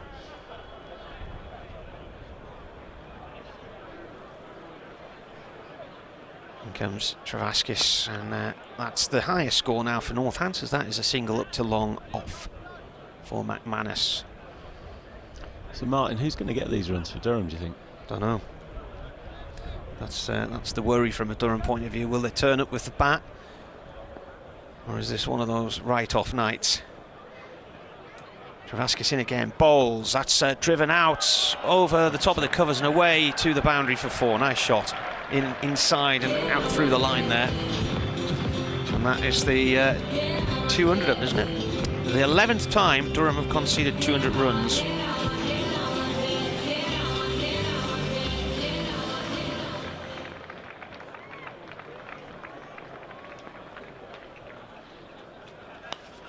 That's 12th time Northamptonshire have scored 200. Is it? That's out through the covers for 1. See all this prep we do, Mark, it comes in useful occasionally, doesn't it? Yeah, Northamptonshires 12th total of 200 or more. Just surprised with that stat. There's only been 500s against Durham. Yeah. And T20's been going this long. How many have Durham scored? It's got to be 10. 1. Never. Paul Collingwood. Seriously? He was the oldest person to score 100 in a T20, and Durham remain the only team with 1 centurion. Amazing Told you it was a big ground. Yeah. Here's Paul Coghlan about to bowl over number 19. So 2 to go. 201 for 4. Bowls short to Keogh and deceives Keogh, who's looking to try and paddle that away down behind the square. Doesn't make contact. 201 for 4 it is. Wide, short, outside off stump. Yeah. Both third men up. Wonder what he's going to do here. Will he double bluff him? Try stay in his crease? It's clubbed away by Keogh, and I think it's gone over the top of Long On. I thought that was going to go straight down Long On's throat, the very opposite end of the ground. In fact, it just kept going. The wind. And yes. It's such a strong wind. It is it's very actually breezy. Done the fielder as well. It has, because I think he was about, what, 3 or 4 yards in off the boundary rope. That sailed over his head for half a dozen. 207 for 4. Keogh up to 21. off 13 balls. Handy little cameo from him. Coughlin in bowls to him, and he's pulled it again in the same place, and that's, I think, just going to be six again. Yeah. Well, again, that's the wind has taken that, because it didn't look as though he got hold of all of it, and I thought it was just going to land maybe a yard or so inside the rope, but it didn't. Back-to-back sixes for Rob Keogh, 213 for 4. Keogh's playing a superb hand here. 227 he's made off 14 balls. Bearing in mind, this is what, 11 years after his T20 debut for Northamptonshire. His debut back in 2011 in this competition. Here's Coughlin again, bowls again short to Keogh, tries to pull. Yeah, I might have played with him. May well have done, and that's gone through to the keeper, and he's just looking. Keogh was looking quizzically at umpire Nigel Long at point, in fact, rather than square leg, because if you look at square leg you wouldn't be able to see a thing with the sun going down. Forgot to look at the other stats. Borthwick's gone bust 50, none for 59 in 4 overs. I think that's the third worst bowling figures from a Durham player in T20. 2 of them have conceded 63, I think. Coughlin in again, bowls to Keogh, looks to drive, doesn't time it, goes down off the toe end of the bat, back to the bowler, dot ball. Barry McCarthy and Usman Arshad. McCarthy took 1 for 63 in 4 overs against Worcestershire, as they made 225 at New Road. Arshad none for 63 in 4 overs against Yorkshire, as they made 223. Coughlin to finish the over. In bowls to Keogh, drives away up towards long off. He's certainly going to get 1, that's all he's going to get. As it went straight out to the fielder, gets his return in quickly, and Keogh keeps the bowling for the last over. 19 gone, 214 for 4. Keogh is 28, McManus is on 2. So Borthwick becomes the 12th. It's the 12th occasion where a Durham player has gone for more than 50 runs. So none for 59 in 4 overs. And you know what? I think he got away with a few as well. He could have gone for a lot more. Corona, he's just on the inside of his thigh pad or something like that. Could have, if he got hold of it, he could have gone for a couple more sixes. You just sense though, Martin, that it's the sort of record that the way T20 cricket's going, those sort of records are going to keep being broken week after week after week. Well, isn't Ben Sanderson holds the record for the most runs conceded, wasn't it, against Yorkshire? Yeah, oh yes. Was it 70 odd, 79 or something? Adam Live. Oh really? Went mad. 214 for 4. This is going to take some getting. If Durham get anywhere near, we are in for a spectacle and a half. Bryden cast the ball the final over. Yeah, 4 overs for 77, Ben Sanderson, Headingley 2017.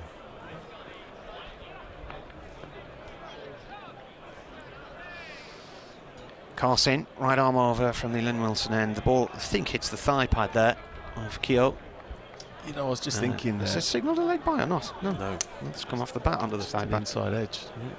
Just seeing those shots from Lynn earlier, you know, there will be in 10 years, 15 years time that they will clear those houses down into the Abington Park. Well, this was the thing the chairman of Dukes told me. He said the cricket bats now are much heavier and far more powerful than they were a few years ago. So this is one of the reasons why he thinks balls are getting damaged quicker in the county championship. But there is an investigation. They're trying to work out why the batch of balls that came out this year have been softer. Carson, that's gone through to the keeper. He said the only thing they changed was they tried to lighten the pigmentation of the dye, and he wonders if that might have had an effect on the that sounds more like on the leather, because they'll be using a slightly different chemical mix, but they put something like 40 cowhides in the solution at any one time. The other issue is they've been struggling to get enough materials in for varying reasons, haulage issues. COVID is still causing problems in the supply chain. He wasn't sure whether Brexit had a factor to play or not. As cast balls again, and that's chopped down into the ground, and a single up to mid-on. But the other problem they've got is they're not being able to store all the balls in warehouses so they can effectively ripen and mature and harden. They're going out. It's just in time at the moment. So yeah, I don't think the bats have changed that much in 12 months. Is he a politician? Sounds like it. Well, he was on the phone for half an hour the other day. Had a good long chat with him. Based in Walthamstow in London. 216 for 4. Paddle around the corner. Off a Yorker. Nice shot from Keogh. He'll get 2 runs because there's a misfield there. And now there could be 3 if this is not mopped up quickly. Ned Exley with a throw back through between the sets of stumps and back up on the other side of the square. It's a fantastic shot there from Keogh for a couple, but he must be tempted to go the other way. What with the two third man, the backward point, he's obviously up, and the third man is up as well. Pace on full as Cast is trying to be. He's coming in to bowl again here. 2 balls to go. It's a short bouncer and it's paddled up into the air. It's ramped away for 4 up towards third man. Too easy. Had all the time in the world to wait for that one, Rob Keogh. What's Northamptonshire's squadron? 2-3-1. Well, they're So nearly they're there, not aren't quite they? going to get there. This is currently their joint third highest. Right, 2-2-2 for 4 at the moment, with 1 ball to go. As long as it's not a no ball or a wide. I would love to know how many runs have gone down in that corner, that third man corner today. Vacant third man, open for business again. Last ball of the innings, and that's played out towards the covers for 1 by Keogh. He finishes on 36, 223 for 4. That will take some getting. Good luck with that, Durham. Is this one over already? Well, you'd probably say so, yeah, but just the way the wind is and how strong, how many runs have gone down there, even just a half bat is carried all the way to 6. I would probably put 30 runs on the score because of the wind, so 190 odd, 193, something like that. Is Radders was saying about what's par here generally is about 180. Yeah, I'd say it's game over, but if it takes us, I asked you the question, Martin, who is the power player? Who is your match winner generally for Durham to match someone of Lynn's class? Well, Graham Clark is quite explosive at the top of the order. Michael Jones is only playing in his 2nd game. Bettingham, if it comes off, can hit a few. Ashton Turner's in as the pinch hitter. It's a no then. Well, that is the 2nd highest score against Durham as well. Equals Yorkshire's total at Headingley in 2016, although actually at 223 for 4, fractionally ahead of that because Yorkshire lost 6. And in Northampton's terms, it's the 3rd highest, behind 231 for 5 against Warwickshire at Edgbaston in 2018, and 224 for 5 against Gloucestershire at Campbell Park in Milton Keynes way back in 2005, and it's moved just ahead of 222 for 3 against Worcestershire at Kidderminster back in 2007. Just go through the bowling figures, because I know there's people always listening at home that like to keep their scorecards up to date. Paul Coughlin, 4 overs, no maidens, 1 for 44. Brighton Cast, 4 overs, no wicket for 31. Ashton Turner, 2 overs and 2 balls, 2 for 24. Liam Travaskis, 4 overs, 1 for 40. Picked up the wicket of Josh Cobb, of course.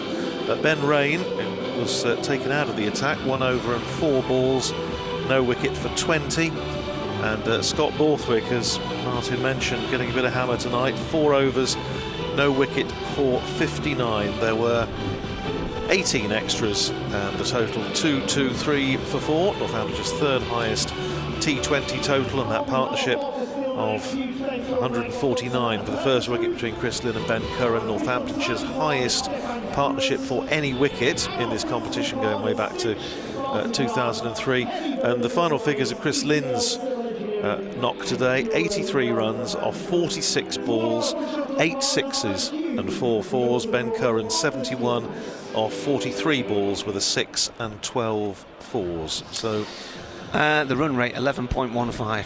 So. Well, it'll take a bit of getting, but well, those of us who were at Edgbaston last night, who saw Warwickshire Bears power their way to 207 for 3 in 16 overs, will take nothing for granted.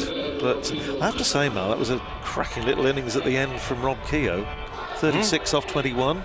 Yeah, he had a bad start. You know, he took the strike away from Lynn, and but then got to grips with his innings, got to pace with the pitch. He knew the areas to hit, and yeah, really effective innings, and he's done all right. Just give you a rundown of the scores in the other matches, because of course there's a full programme of matches right across the country this evening. In the South Group at Southampton, Middlesex 94 for 4 in the 14th over against Hampshire. Gloucestershire in the last over of their match against Sussex down at Bristol. Gloucestershire 179 for 7. There are 4 balls left there. Later start down at Canterbury, where Kent are 121 for 3 in the 15th over against Essex. Also in the South Group, Glamorgan 171 for 5 in the last over against Surrey at the Oval. In the North Group, the Roses match, Lancashire 179 for 7 with 1 ball to go against Yorkshire there. At Derby, the Bears, fresh from their overwhelming victory against Northamptonshire last night, not doing quite so well this evening, 90 for 4 in the 13th over against Derbyshire. So that brings you up to date with what's happening elsewhere around the country. So this is actually far and away, as things stand at the moment, far and away the biggest total of the evening, which, as we say, bearing in mind that the stats will tell you that the average winning score here for a side batting first is around about 180. Northamptonshire have gone well past that. Yeah, they were only 2 short of equalling the highest score against Durham. That was Worcestershire at New Road in 2016. And researching my match notes for the game against Warwickshire on Sunday, when I looked at what I'd written for the game at Edgbaston last year, Durham arrived there having previously, the night before, lost to Worcestershire.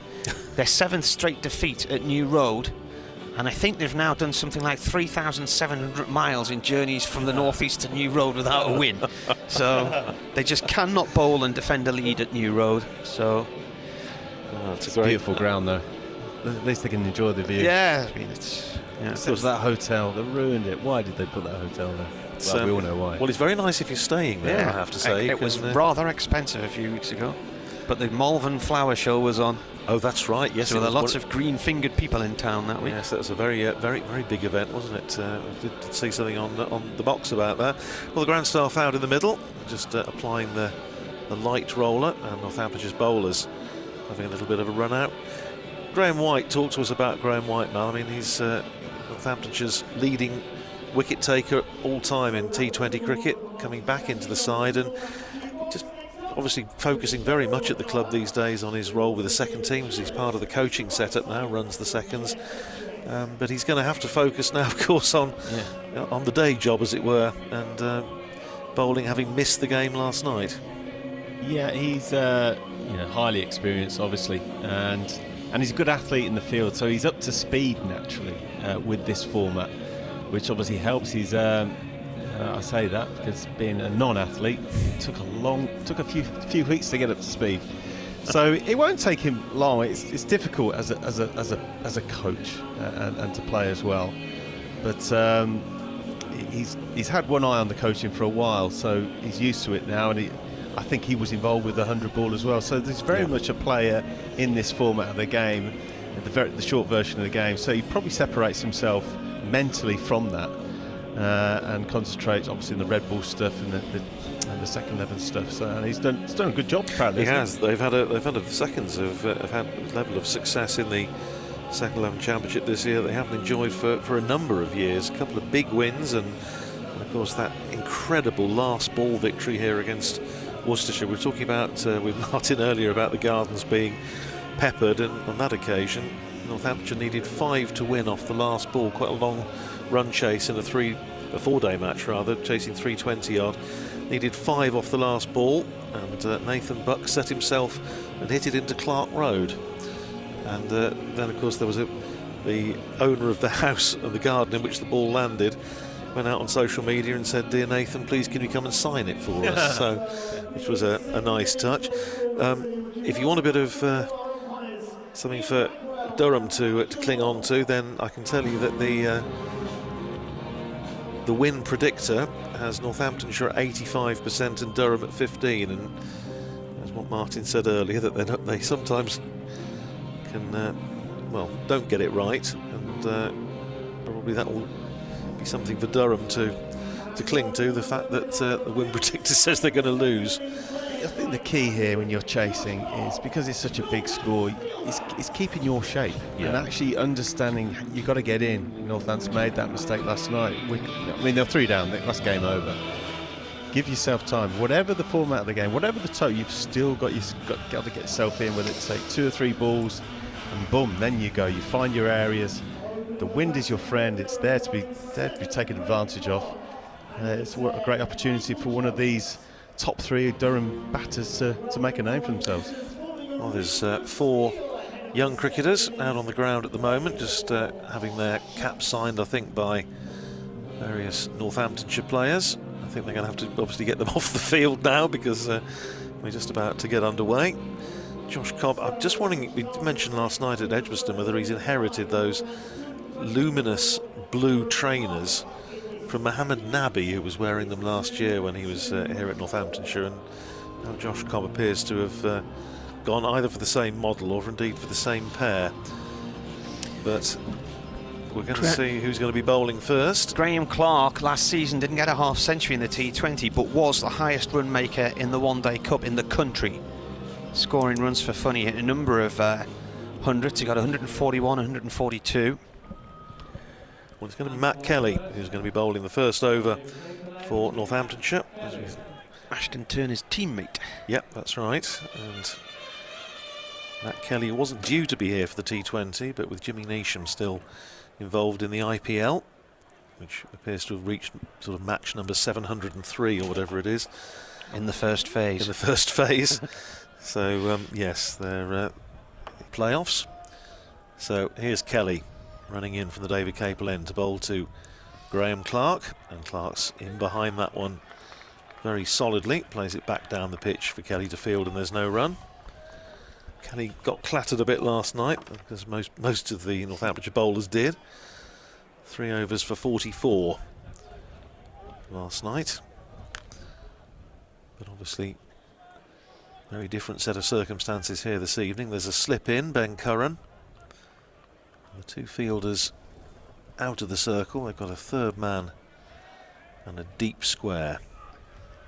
And here's Kelly running towards us. Bowls to Clark, who drives uppishly through extra cover, and that I think is going to run away for 4. It's Cobb in hot pursuit, but he can't pull it back in, and it crosses the rope just in front of the new pavilion, and that's 4 to get Durham underway. 4 for no wicket. And we've had just 2 balls of the innings. Freddie Heldrick, left arm wrist spinner, down below us at third man. Of course, Martin and I were on commentary when he made his debut last year for Northamptonshire at Riverside.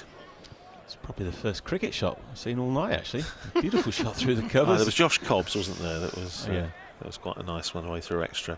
Here's Kelly in again, and that's hoisted up over mid-off, and that's 4 more to Graham Clark, and the hush descends over Wantage Road. But it was a beautifully executed stroke by Graham Clark. It was up there in the slot. He hit through it, and slip after 3 balls has disappeared, with Durham 8 for no wickets. Curran is coming out of slip, going into mid-wicket. And you can smell the doubt from the Steelback supporters already. Yes. You can. It takes one to know one. It's probably, there's probably no group of supporters in world sport who can get depressed quite as quickly. Here's Kelly in, and that's a glorious shot by Graham Clark, and he's hit that back over the bowler's head for 6, and that is just a gorgeous cricket shot, as Mal was saying, of that first one earlier in the over, and that's half a dozen, and it takes Durham up to 14 for no wicket, and we've had just 4 balls. Lynn's 83 is the highest score by a Northants player against Durham, beats Josh Cobb's 80 in the final in 2016. Oh yes, remember that. And Ben Duckett made 72 in Chester Street in 2017. Now changing the field, third man coming up into the ring, and now deep mid-wicket going out, and deep backward square also back out on the boundary. Those are the 2 out of the circle as Kelly comes in again. Bowls to Clark, gives himself room, cuts it away through extra cover. It's a chase out there towards the boundary, and it's a really good bit of fielding out there by Tom Taylor. And on this occasion, he's kept it to 3. That for me is, well, the umpire's had a very, very good view of it. He's let it go, but that was tight. Close. That was tight. Tight on the rope, but 3 runs accrue, 17 for no wicket. All of them, of course, to Graham Clark. And now Michael Jones, Scotland International, is going to face his first ball of the innings. Last ball of the over. What a terrific start Durham have got here. It's Certainly silenced the crowd at the moment here at Montage Road. Here's Kelly. Running in from the Capel end. Bowls to Clark. Beats him outside the off stump. So a dot ball to finish the over, but 17 off it. 17 for no wicket. All of them to Graham Clark. And for Matt Kelly, things carrying on pretty much where they left off last night. I'm surprised to see Jones playing. Is it second game? More of a 4-day player. Played quite a bit of second team cricket for Derbyshire, got him involved. And it just shows his inexperience there. 17 off the over, and he's backed away and wafted his bat at it. It's a good chance to just take that ball, get yourself in, get used to the pace of the pitch, feel the bat on the ball, and then go. And give the strike to Clark, who's got off to a flying start here. Josh Cobb to bowl the second over of the innings from the Lynn Wilson end with his sunglasses on. And it is Clark who is on strike. Cobb with some spin bowling. Clark lobs that up and down towards Taylor at long on. He's going to run 2. The throw's not the best from Taylor. It's gone between both sets of stumps and the keeper's taken it about 15 yards away from the target.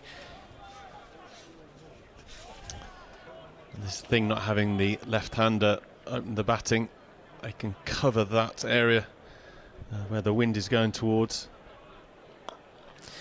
This is played by Clark down to Taylor again. Just the 1 run this time. And the throw from Taylor's in a similar position to the last one.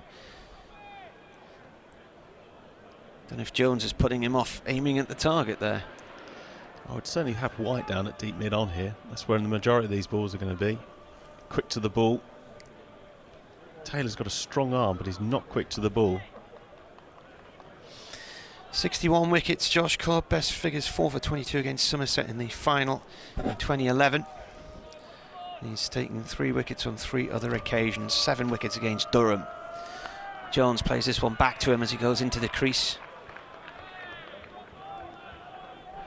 It looks like, you know, when you wear those blue plastic covers on when you go into a swimming pool, and yes. That looks like he's wearing, doesn't it? Jones launches this one and just bounces inside the ropes at long off. Took a couple of steps down the track and just lofted it away. Good start from Durham's point of view. This is a pretty good pitch, you know. Very, very good pitch. Didn't somebody question the pitch in the first 2 overs? Yeah, remember that? I always look at the reactions for the batters, and they up and down the pitch. Maybe it's just that little bit of insecurity as only batters. You're thinking, getting ready to blame something on something. 24 for none.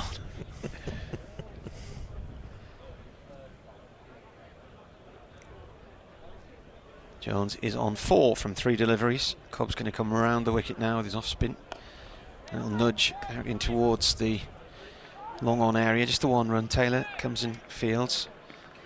Those batsmen who used to play when you were coming at the bat and they were walking off, and you would say, how's it looking out there? And what you wanted to hear was, oh, it's all right. Not that it's doing all kinds. It's a nightmare. Just fills your head with fear in those last 10 or 15 yards as you walk with the middle. Quick single here from Clark to mid-off. And that's the end of the second over. So Durham 26 on the board. Northants, for comparison, were 11. Just looking at that, the 6 that we were talking about that went into the garden that Chris Lynn hit when the family were actually out on the balcony. Well, there's, I think the little girl from the family has got the ball. Posted a picture to say, "We've got your ball." And it'll cost you. There's a ransom note under the. Well, it takes you back to the old ground at Peterborough, Crawthorne Road, where Northamptonshire used to play. And did they used to play at Peterborough? They played at a couple of different grounds at Peterborough, but the old town ground. I think just about the last match they played there in 1966. The ball went into one of the gardens, broke a window, and they wouldn't have the ball back until Roger Prideaux, and who was then Northamptonshire captain, had promised that they would mend the window for 30 bob or whatever it was. That sounds like a right pain. Here all week. Here's Ben Sanderson with his first ball of the innings, and it's smashed back past him. He gets a hand on it and probably immediately wishes he hadn't, but nevertheless keeps it down to a single. It takes Clark up to 22. And Durham to 27 for no wicket. Yeah, they played at the old town ground, and then they moved to a works ground, Alma ground, the Westwood Works ground.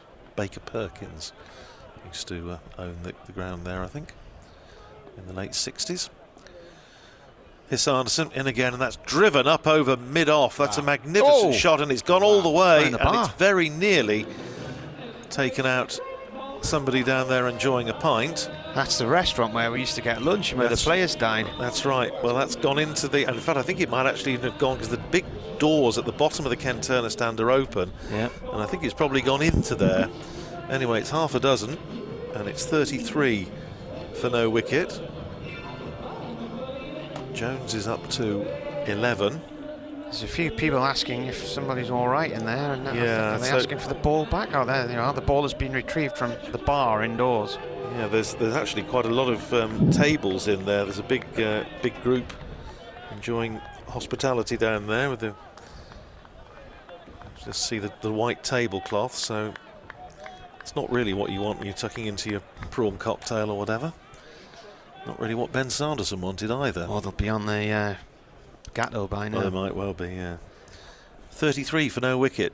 Jones watches that go wide outside the off stump, with Sanderson just trying to take pace off it. And it's called wide. Well.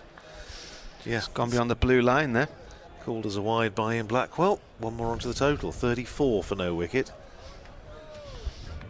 Yes, I suppose, where are we now? Second half. Yes, it's going to be Gatto now, isn't it?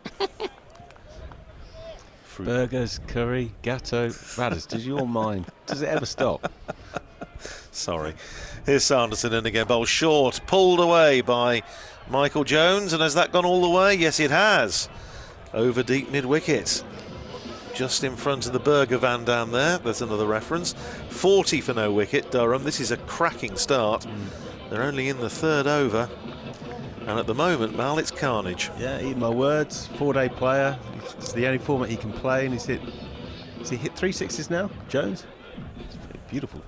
And this over, the wind is his friend. He's just getting enough on it, just to go over the rope. Sanderson in again, bowling to Jones. Wide outside the off stump. Aims to drive, doesn't make contact, goes through to Lewis McManus. And there's no run this time. Yeah, Jones has hit a couple of sixes. You know what, I think that's a really good tactic to go wide, even with third man up. It's half a bat and it's 6 if you get it straight at the moment from this end. You get the odd dot here. Here's Sanderson in again, bowls to Jones, who's again gone over mid-off. First bounce this time for 4. And well fielded at the front of the dugout, in front of the Ken Turner Indoor Centre. And that's another boundary. It takes Jones up to 21, and Durham up to 44 for no wicket. 1 ball to go in the third over. Northamptonshire made 28 off the first 3 overs. Durham have made 44, and there's still a ball to go. Long off now, back on the boundary as Sanderson comes in, bowls. Full toss, smashed back past the bowler, and it almost took out umpire Ian Blackwell. It races away for 4, and so there are 22 runs off that over. And at the end of 3 overs, Durham 48 for no wicket, and a big chunk of this target already knocked off, courtesy of openers Graham Clark and Michael Jones. I have to say, Mal, not often you see Ben Sanderson disappear for 22 off his first over in one of these games, but... Well, all you were doing was talking about that time at... it was the Adam Lyth that time? Yeah, Lyth one, yeah. All I've got in my mind is him travelling at the moment. Headingley, yeah. 5 years ago. Maybe it's just impossible to bowl properly on this pitch tonight. They've gone into some Bermuda Triangle vortex of cricket. Well, there's now a committee meeting involving Tom Taylor, Josh Cobb, Chris Lynn, Ben Sanderson. I don't know who's taking the minutes, but it's going on for a bit. Yeah, there's a lot of hands going up in the air. A bit of, you know, the memories of last night is probably still there as well.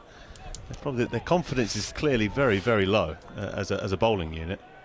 When you see savage nights like this, I just ask the question time and time again in commentaries over the years, who'd be a bowler in white ball cricket these days? When it goes wrong, it goes horribly wrong, doesn't it? New over then, that's pulled off towards the square leg boundary by Clark for 1. And it is Taylor who's the bowler. You know what it is, and you have to accept you're going to go for 8, 10 and over, 12 and over, and it's you can't. The body language isn't great, and but Durham's wasn't either. No, was it was very poor. That's about 14, 15 overs in. They looked like they'd given up.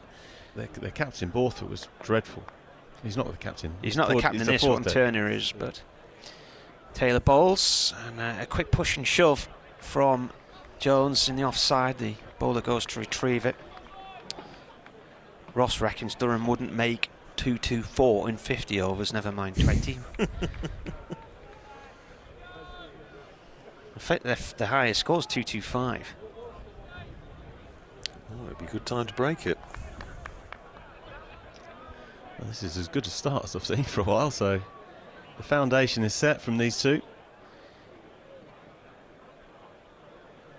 That was against Leicestershire in Chesley Street.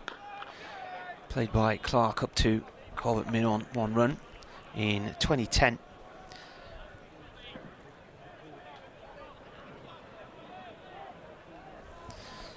They've only scored 208 times. Still a stiff breeze from the northwest.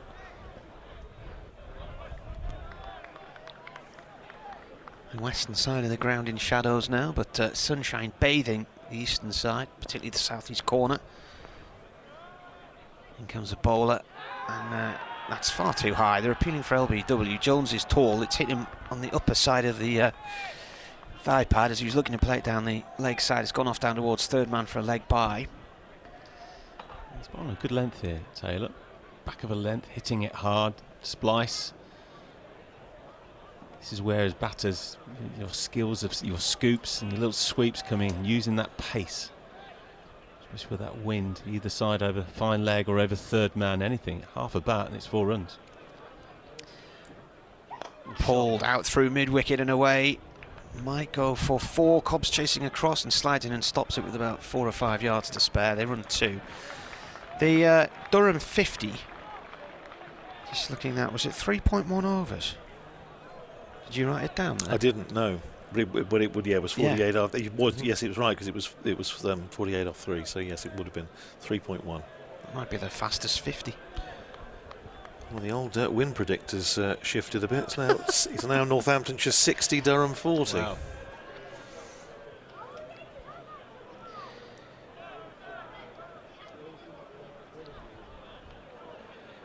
Taylor comes in, bowls at 6. That's launched up towards the family stand on our right hand side, and over cow corner it goes. So 60 on the board after 4 overs. It's a top shot. It's the long part of the ground, and against the wind, it's just gone over the rope. Top shot, top technique. He's in the slot that time. Game on, fellas. This is game on. Certainly is, and the hush around the ground, apart from the sort of match host and the music and the flamethrowers, always as far as the spectators are concerned, it's all gone very quiet. They must have run out of gas, because it hasn't been fired for any of these. It hasn't gone on for a while, has it? No, I think it's a very good point, actually. They're obviously not impartial flamethrowers. At least we haven't been jumping out of our skins too much recently. Yeah. Well, Kelly's coming back into the attack, having conceded 17 off his first over from the David Capel end. He's going to have another go to bowl over number 5. 60 for no wicket. He's running in to bowl to Michael Jones. Short, pulled away out towards the boundary, and he's going to be caught, and he's very well caught by Saif Zaid. Coming in off the boundary at deep mid-wicket, and so Northamptonshire have the breakthrough courtesy of Kelly, and this time the flamethrowers do go off, proving again that they are not impartial. And that's the end of Michael Jones. He goes caught in the deep, and Durham have lost their first wicket off the first ball of the 5th over, But a terrific start given the visitors, courtesy of Graham Clark and Michael Jones, and it's Jones who's gone, caught by Safe Sabe off Kelly for 26, 60 for one. The first ball of the fifth over. 164 more needed to win. Just got caught up in the wind there. A little bit changed direction of the wind. I keep talking about the wind, but it is changing, and it's just crept, kind of went towards Safe as he came around from that deep square leg boundary. It's a wicket desperately needed by the Steelbacks just to break up this onslaught, and it will be the wickets. It was the wickets that stopped the run rate. Cause, you know, I think the Steelbacks were short there. If Lynn would have batted for another 2 or 3 overs, they'd have been pushing for that score of 250. I wonder whether it was a case, as you said, that Ashton Turner's come in early. It was, as you mentioned, Mal, the fact that Chris Lynn was just slightly starved with the strike for a while, wasn't he, just before he got out. Came in last night at 5, he's in today at 3. Well, here is Turner facing his first ball from his fellow Perth scorcher, Matt Kelly. Short, pulled away round the corner, and that's going to be 4.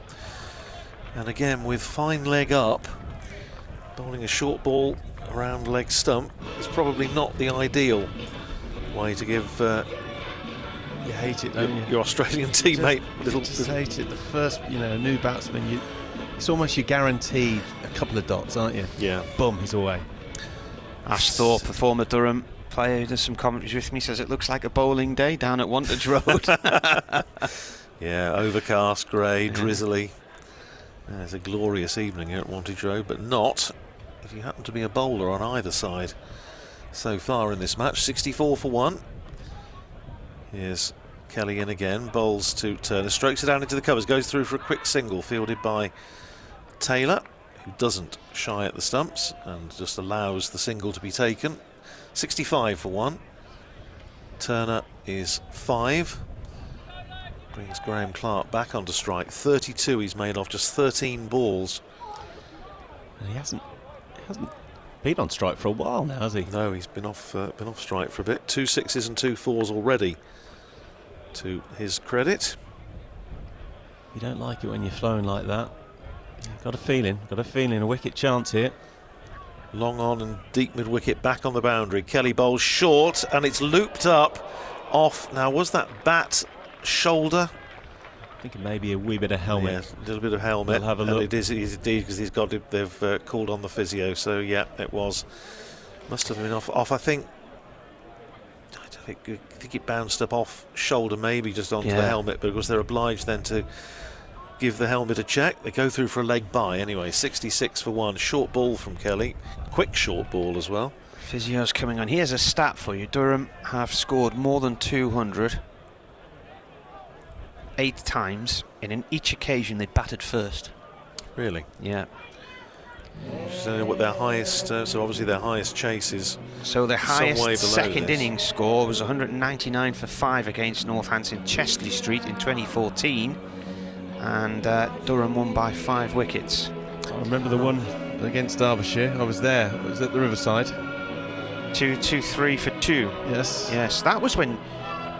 No, you came in the room. It was last year when you came in the room to talk about canals, wasn't it? That was proper I had Congo that night. Yeah, I hadn't been on the canal holiday by the time that match took place in 2020. So Yeah. I'd like to say on air how Martin did not. Not a fan of the Great Grand Canal. Is it the Great Grand Canal? The Grand Union Canal. Grand Union Canal. Yeah. I am a fan of it. I think it's lovely. No, not what you told me that day. Yeah.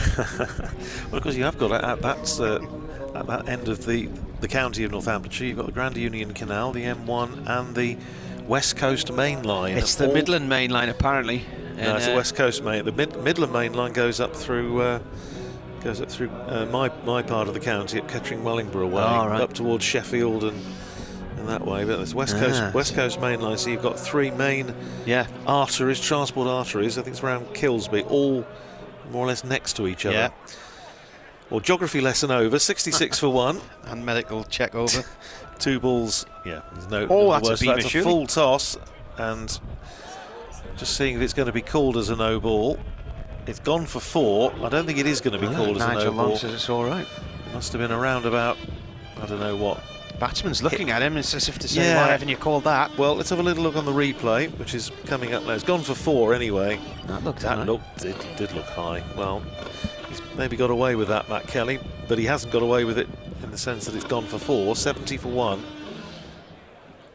And he needs to get out of this over with minimum further damage, and it's pulled away, and it's not going to be minimum further damage because it's half a dozen. And he's pulled that away over deep mid-wicket. Again, bracketing the curry stall out there. I'll not... I tell you, it's not a safe evening to be having your biryani out there. It isn't, is it? But I would say it's certainly not the most powerful 6 of the night because it hasn't gone over the pavilion or into a garden. But the advertising hoarding it hit would suggest it was probably the best 6 of the night. Well, to paraphrase the great Philip Mead, Hampshire great of many, many years ago, hard enough for 6 is hard enough. 76 for 1, 5 overs gone, 16 off that over from Matt Kelly, who's bowled 2 overs for 33. And Ben Sanderson is going to have a go from this end, from the Lynn Wilson indoor centre end. Northamptonshire needs somebody to give them a bit of control, because at the moment Durham are racing along. Sanderson then, right arm over, comes in, and this is played by Clark to Taylor at mid-on in the discs. Floodlights are now starting to take over from the sunshine as it dips. That wind's really rattling the flags on the groundsman's house there, isn't it? It's not his house, there's a room upstairs, the groundsman's building, should I say. Don't think he lives in there. Sanderson, and an attempted ramp from Turner. It's caught off the back of his bat and just drifts out to short leg area, really. 1 run. Yeah, that used to be the old scoreboard up there where they were in there pulling the levers and the old clanking numbers going over. That's not the one that they used to fuse when they put the kettle on, is it? Because that happened a few times when we hear somebody put the kettle on in the press box and the scoreboard went off. Scoreboard off, that's right. Yeah, absolutely right. No, it wasn't that one. Spent many an afternoon having a little kip in that room there, the sofa bed. 78 for 1. Sanderson bowls, slow ball played by Clark to Taylor at mid-on the discs. It's a good over this, excellent over, nice and straight, field set back, deep mid-wicket, deep square leg, slow ball, the wind against. It's exactly, they don't look the two batters like they're natural scoopers of the ball, and so they're looking to hit down the ground, going over mid-on, normal mid-on.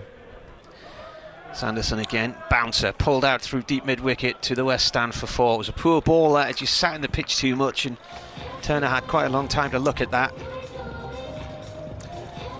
The only problem with that is, with that field, you are predictable and you get lined up as a bowler. That's exactly what he did there. Picked his space, either side. It's such a quick outfield, even on the long side of the ground. Either side of those fields, it's going to be 4 runs. Our BBC Radio Northampton colleague Jake Sharps has pointed out that been posted on social media the security camera at the back of the house where that 6 went earlier. It's been broken, and you can actually see it landing in the garden. That's great. In comes the bowler. Oh, slower ball, and Turner's got to get a move on, and Clark's got to get a move on.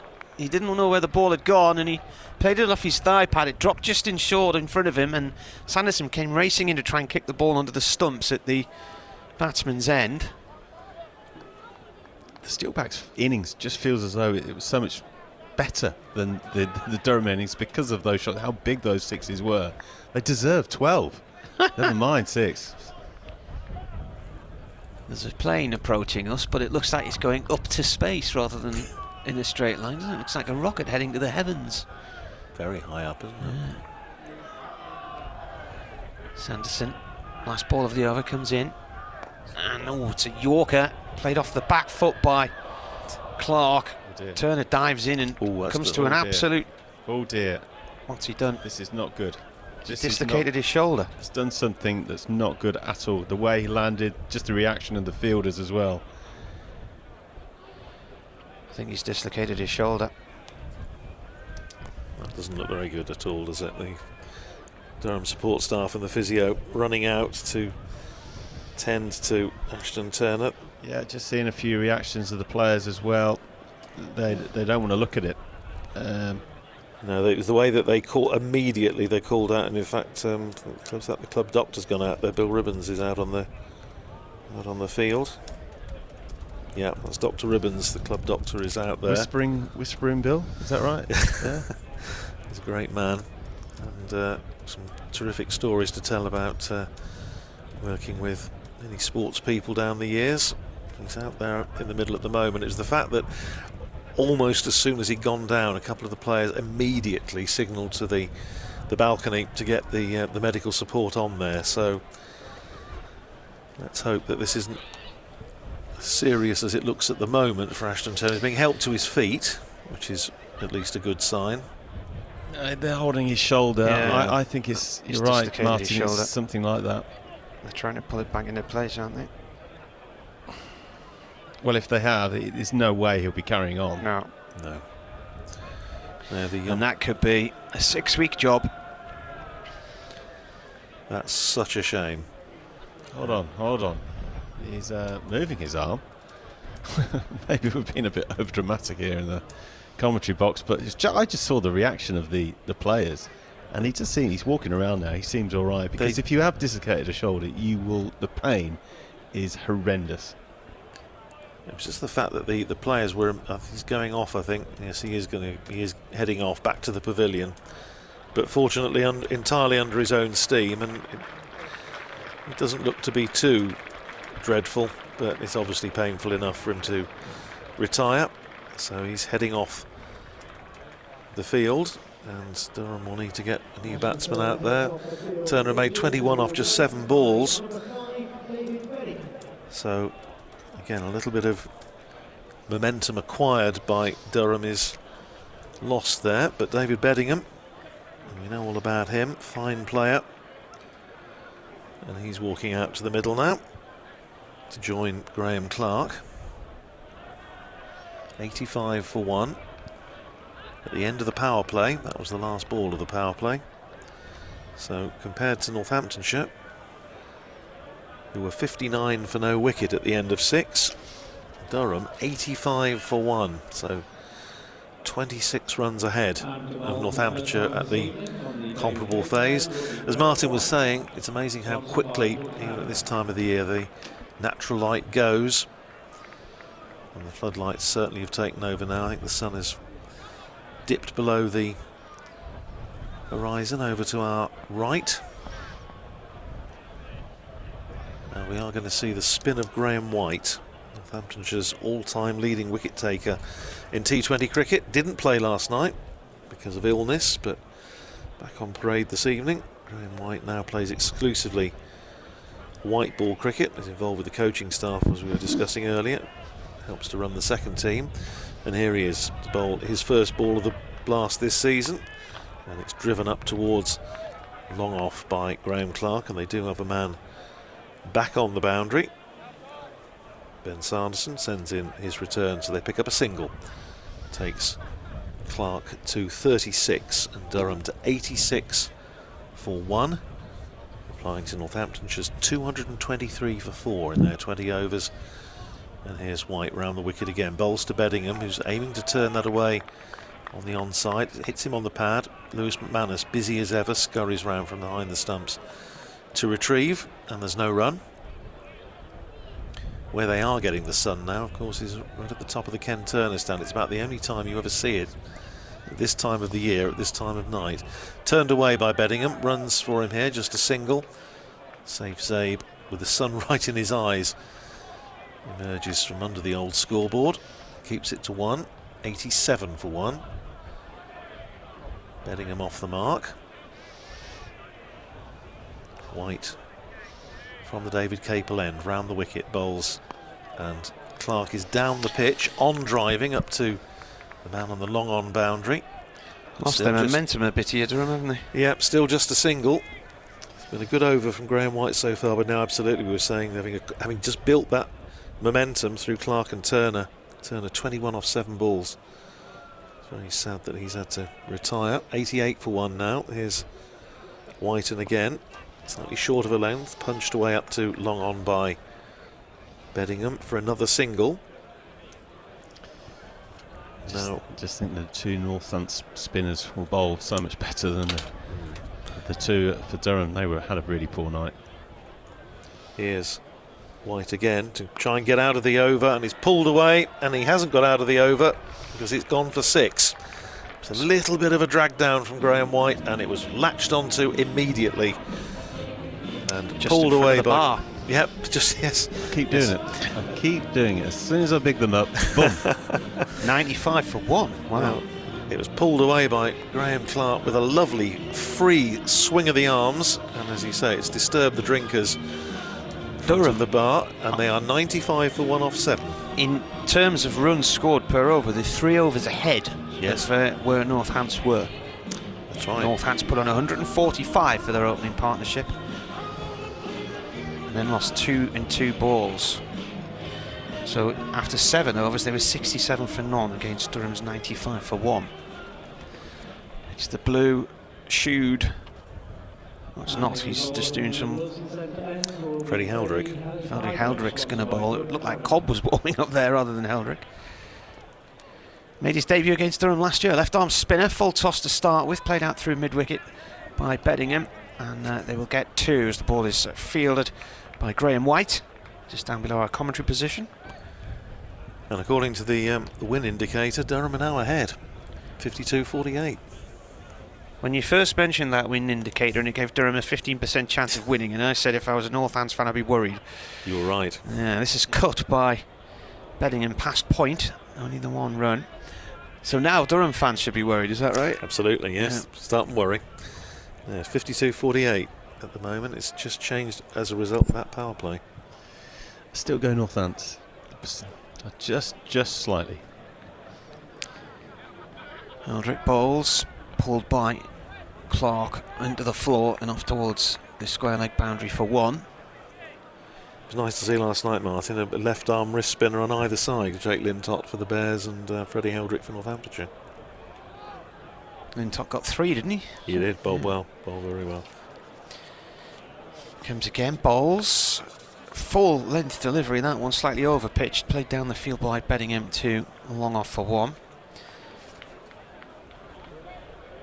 Heldrick's 20 years old, born in Ipswich, played minor counties for Suffolk from 2018 to 22. I might have seen him play for Suffolk last year, I'm just trying to think. Would he have played at the end of the minor counties last year?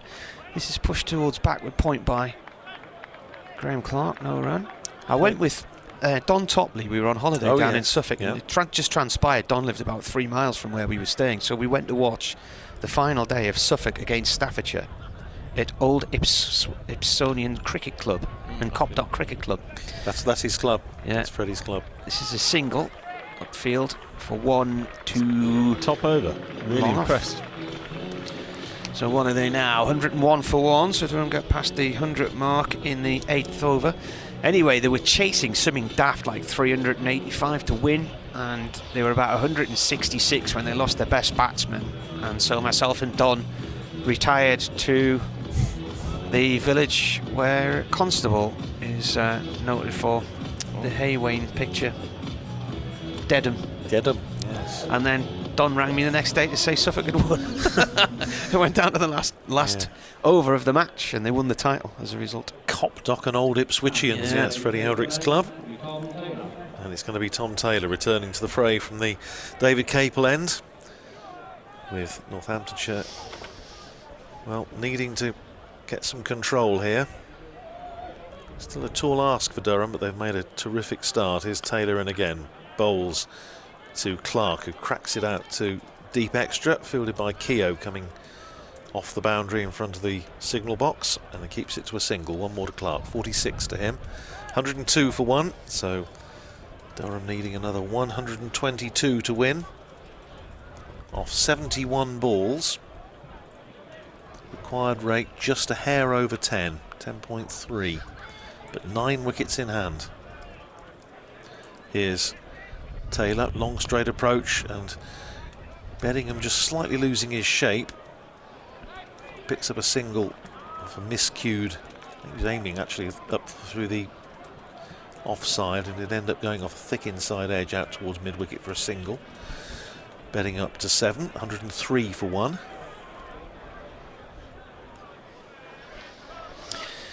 Will says fingers crossed for Ashton Turner. It isn't as bad as it looked.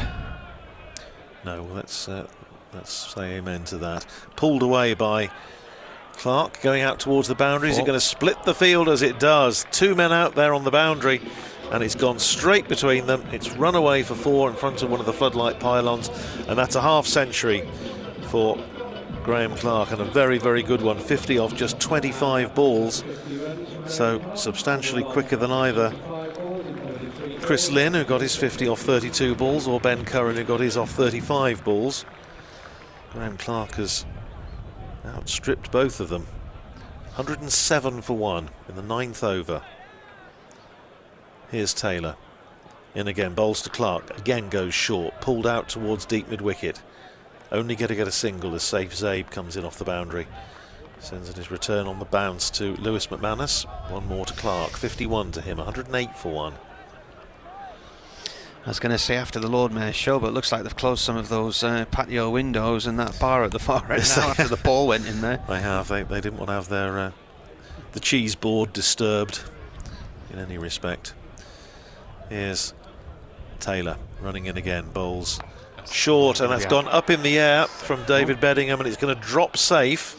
I thought he'd absolutely hammered that out towards Cow Corner where there was a field, but it just didn't even make the discs in the end. He just clothed it, went up in the air, and Safe Zabe herring in off the deep mid-wicket boundary, couldn't get to it.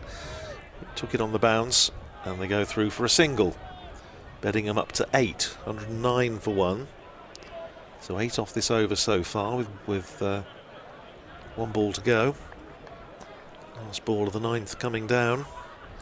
Clark's got his 50 as well. Here's Taylor squeezed away out to deep cover, where Rob Keogh comes in off the boundary to field, bounces the ball into Lewis McManus, who doesn't take it cleanly, and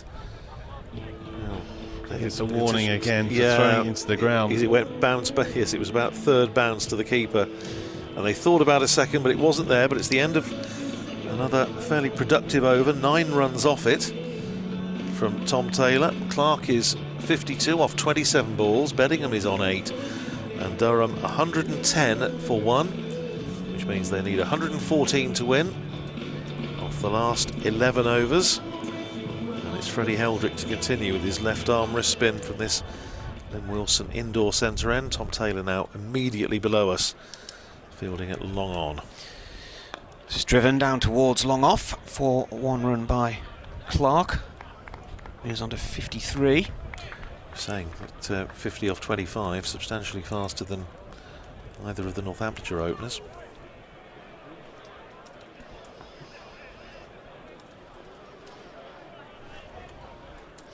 Heldrick in again, driven down the field, and each time they're finding the man at long off. Safe Zabe, who's being kept busy.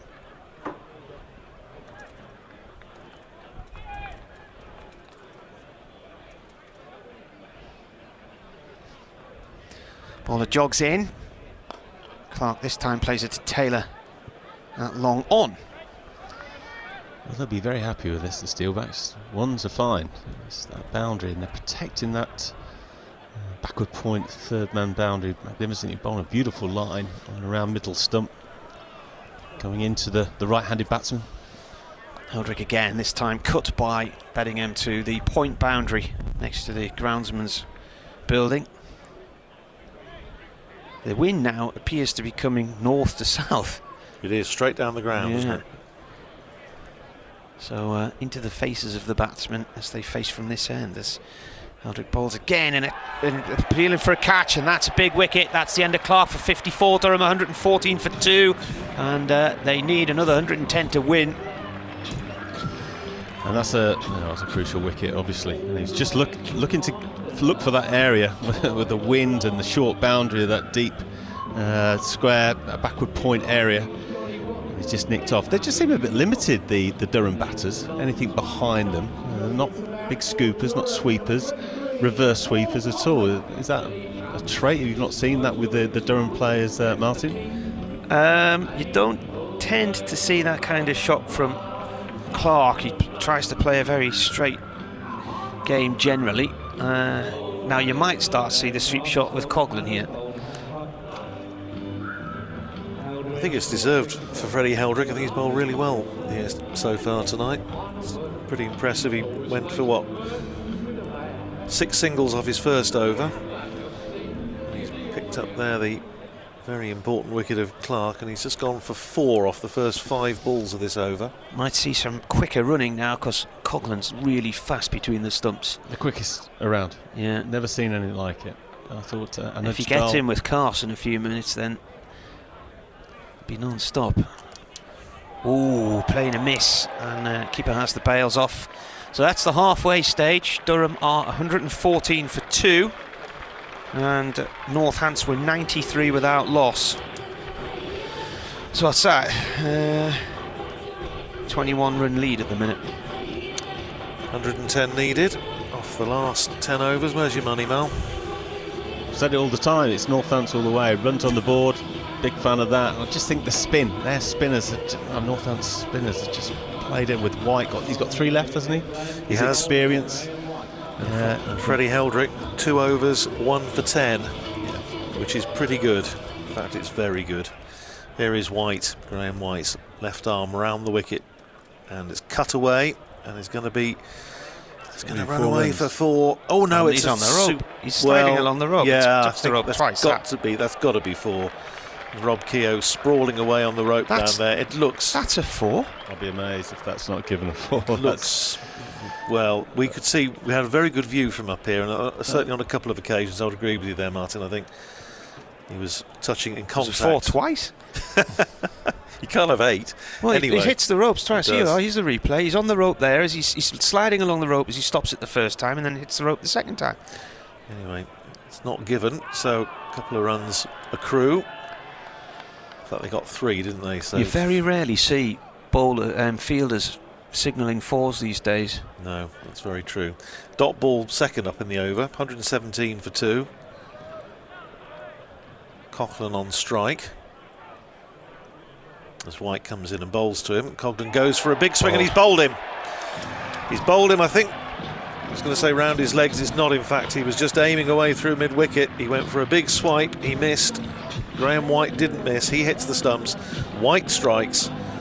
And Northamptonshire have gone to use the modern vernacular bang bang. And Cogden goes for naught. Third ball, 117 for 3. She's just looking to go too square there on the sweep shot. The wind is your friend. I've been saying this whole innings, the whole day. Go down the ground. If you could look to go down the ground, half a bat, and it's, as we've seen, especially in the Northants innings, it's 6 runs. Want to go too square there. Bat face closes a little bit too early. Rob White, he's changed his action over the years. He's very round arm now, isn't he? Tries to get under the batter so that they can't sweep them. He wouldn't have been on strike there if that had been given as a 4, would he? No, good point. Good point, Martin, yeah. Anyway, Bryden Carse has come to the crease, and he's going to be facing his first ball from Graham White, and he drives pleasantly up towards long off, but there is a man out there. Keeps it down to a single. Throw goes in from Ben Sanderson to the striker's end. And Bryden Carse is away. 118 for 3. A lot depending now on David Beddingham, who's 13 off 11. White bowls to him. He's gone aerial. Has he got enough of that? Yes, he has. That's gone a long way. In fact, it's scattered the Northamptonshire supporters, Northamptonshire members indeed, sitting at the front of the Spencer Pavilion. You can see them parting like the Red Sea. Surely as a coaching group you are saying that, and that's why I mean, as a Durham supporter, I'm so annoyed with Coglin's dismissal, because that is the area where you hit. He's half hit that, and that's gone way over the boundary. Takes Beddingham to 19, 124 for 3. White in again, bowls to Beddingham, who's looking to turn that away on the leg side. He's only going to get a single as Josh Cobb comes round from mid-wicket to field, but he keeps the bowling, and that's the end of the over. 11 runs off it, but the wicket of Coughlin as well. 125 for 3 off 11, with Beddingham on 20, Carse on 1. And I was just looking at the big over that Northamptonshire had that put them up of sort of ahead of the game, was the 12th over, 24, which went for 24 off Scott Borthwick. 12th over going down now. It's a different end. Is it the different end? He's bowling from... Yeah, different end. Yep. Heldrick bowls. Chopped down into the well ground bowled. towards backward point. Carse racing towards the danger end at the wicket-keeper's end. Bedingham coming through to the bowler's end, and actually the throw is to the bowler's end, and Heldrick couldn't quite grab it. Backed up by Taylor. Carse on strike. 99 needed to win at the start of this over. Bowler comes in. Carse drives out through the covers. There's a man out there. He'll get one. Suddenly starting to look a bit murky around the stands now, isn't it? The faces that were bathed in sunshine half an hour ago now looking a little bit less distinct. Bowler bowls. Bedingham with a little flick round the corner to fine leg on the discs, 1 run. Now, any member of the Durham side, if they could play a reverse scoop, it's just half a hit and it's over those two fielders every time. Can't believe they're not looking at this as an option. Heldrick in again. Driven out towards the deep and through the covers, and a brilliant diving stop there. That was 4 all the way, but turned into Superman there. Who's that out there? Matt Kelly. Cracking piece of fielding. It's the first time in his 3rd over that Freddie Heldrick's gone for more than a single. Get 2. Dropped everyone out onto the deep onto the leg side for Carse. They ran 2, and he nudges this one up to Taylor at long on for 1. 1 ball left of the over. Durham need 93 to win from 49 balls. Yeah. This is pushed towards point by Bedingham. He'll keep strike, 1 run, end of the over. So they're 132 for 3. Bedingham has 23. And they need 92 to win from 8 overs. Really good stint, I think, from Freddie Heldrick here, Mal. He's doing a good job for Northamptonshire. Impressed with him. He's only 20 years old, isn't he? Yep. Saw a little bit of him at Loughborough University. I saw him in the nets and asked who he played for, Northampton.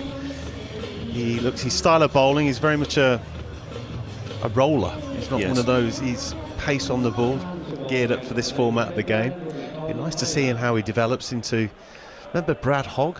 Yes, I indeed. remember when he started for Western Australia, and towards the end of his career he was one of the top spinners in the world. Tom Taylor back in the attack. Bowl over number 13, and immediately he's gone out of the ground. That is a huge hit. Check the CCTV by David again. Bedingham. They may be, yes. Checking the old CCTV cameras, the security cameras, to see whose back garden that's gone into. But it's gone a very, very long way. And it takes Durham up to 138 for 3. Bedingham, Tell you what, 29 off 17 balls. That's as big as... some of these batsmen have earned some air miles tonight, haven't they? Tell you what, that is a huge hit from David Bedingham. It was just a standard. It may have just been a tad short of a length. Who'd be a bowler on a night like the this? wind. It's surely... Well, the wind's going down the ground again at the minute. Crikey. Here's Taylor. In again, bowls to Bedingham. Very full, driven out to the cover boundary. Keogh comes in off the fence to field and keeps it to a single. 1 more to Bedingham. He's 30. And Durham up to 139 for 3. And yeah, Ashton Turner's just, I think, walking back around the ground from the net. So he's obviously just had a little knock to see if he's okay. And Matt Kelly, who's fielding out there, just having a chat with him, checking he's okay.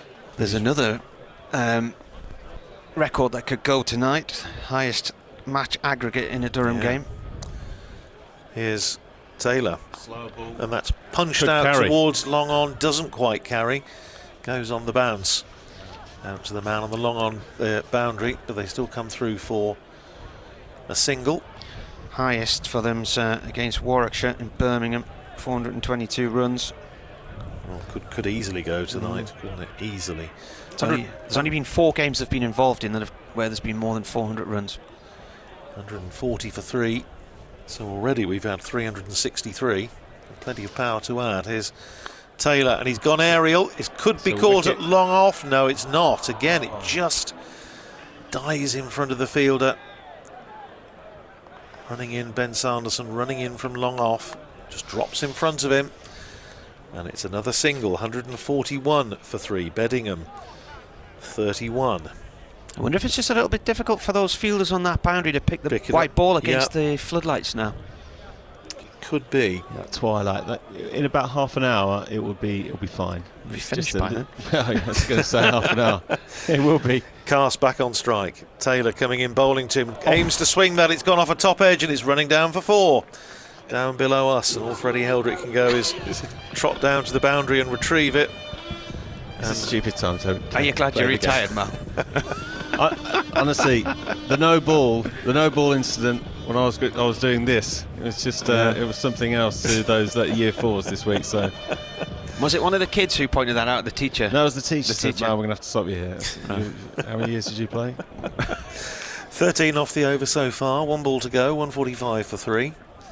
Casts on 10.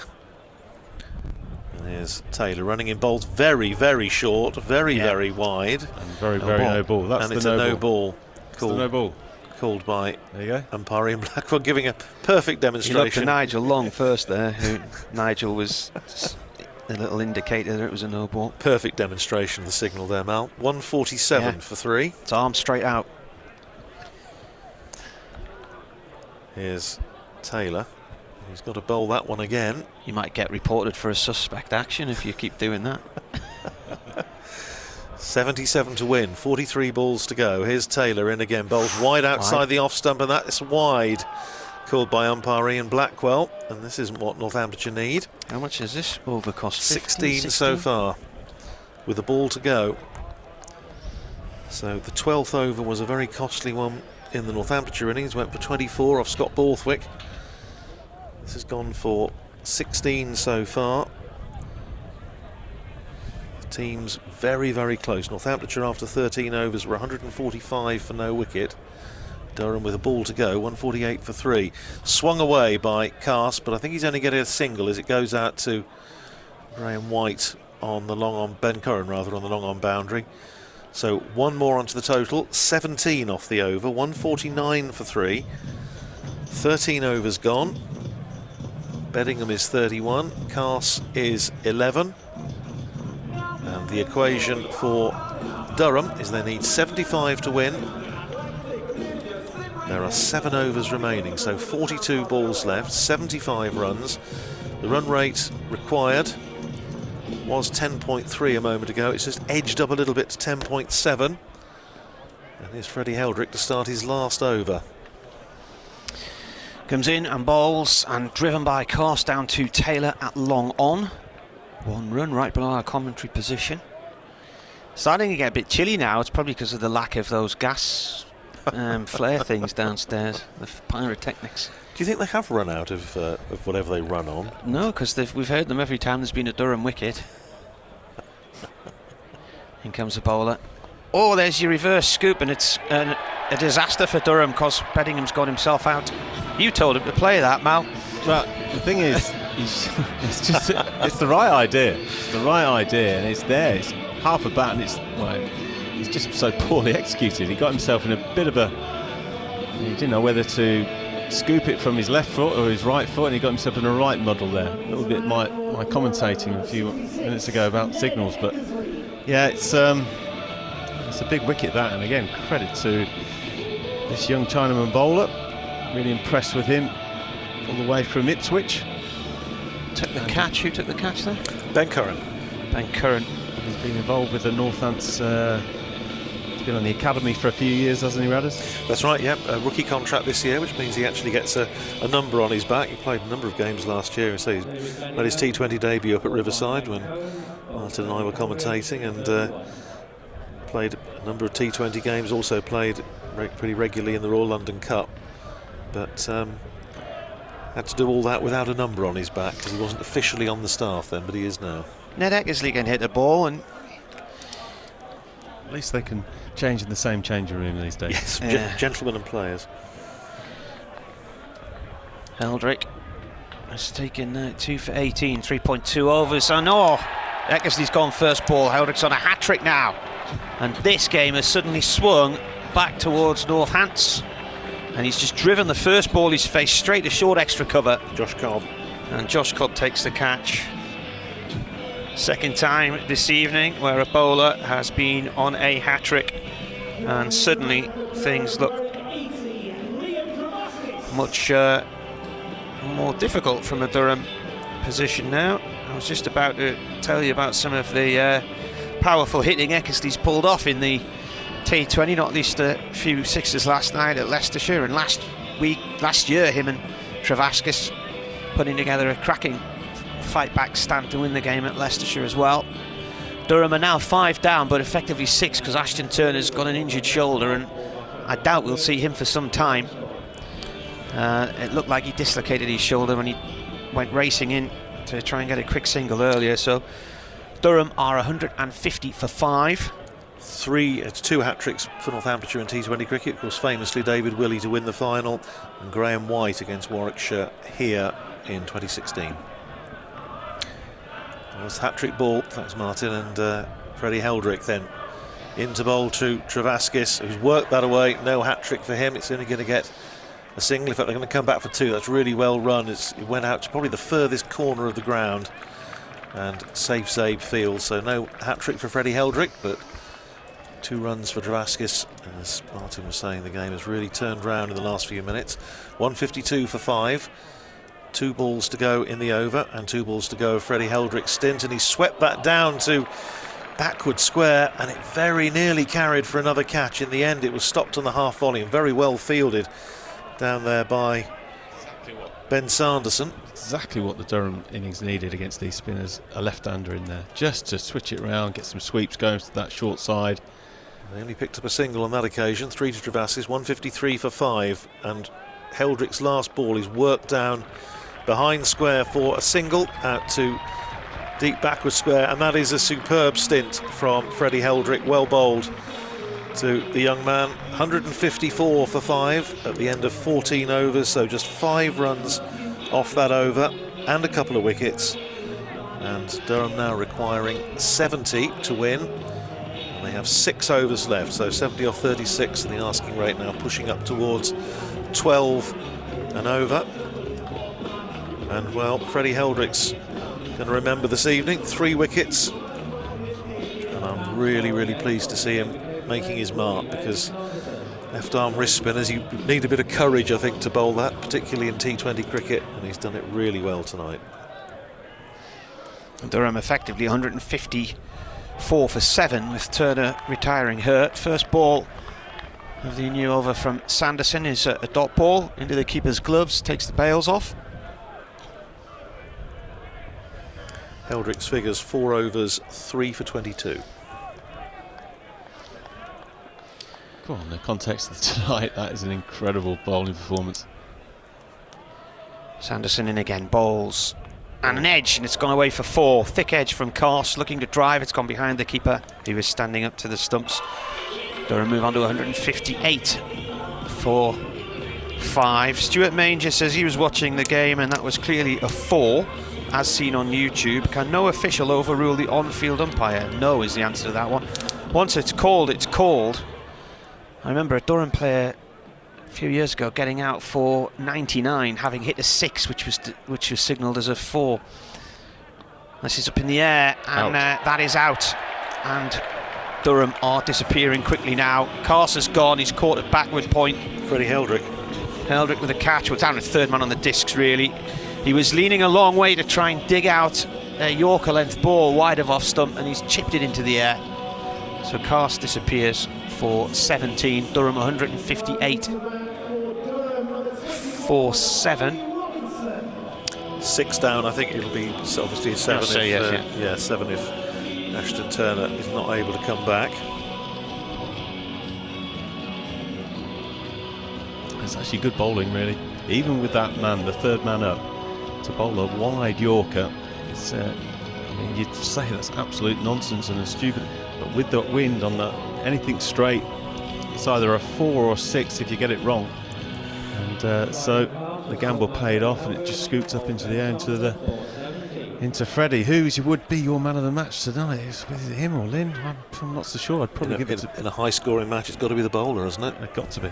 I agree. new batsman, Ollie Robinson, who's come down the order. He went in at 3 yesterday. He's coming in now at number 8 and 9. Sanderson bowls to him. It's a slowish ball, played towards backward point. When the wicket fell, Durham needed 66. It's interesting, Martin, to see Ollie Robinson coming in so low down the order, because in the championship match for Kent, in which he was playing just less than a week ago on this ground, he went out and he didn't make many, he made 20-30 odd, but he went out and played his shots and just gave the innings, Kent's innings, a bit of an impetus, and that was in red ball. So he's no mean striker of a ball, that we do know. Ball around the wicket. Oh, and he smacked it back at him there. Travaskis, it's hit him in the arm. I think he's okay. He managed to turn his back on it. 1 run as the ball ricochets across towards mid-on from, it was heading towards mid-off really. I need to get the witch hazel out for that. Yeah. There will be a bruise. Arnica ointment might do the job. Heldrick 3 for 22. Presume they're his best figures. I can't imagine he's had a better night than tonight. Bowled very well at, so I think his figures at Grace Road last year. He bowled very well. Let me just check.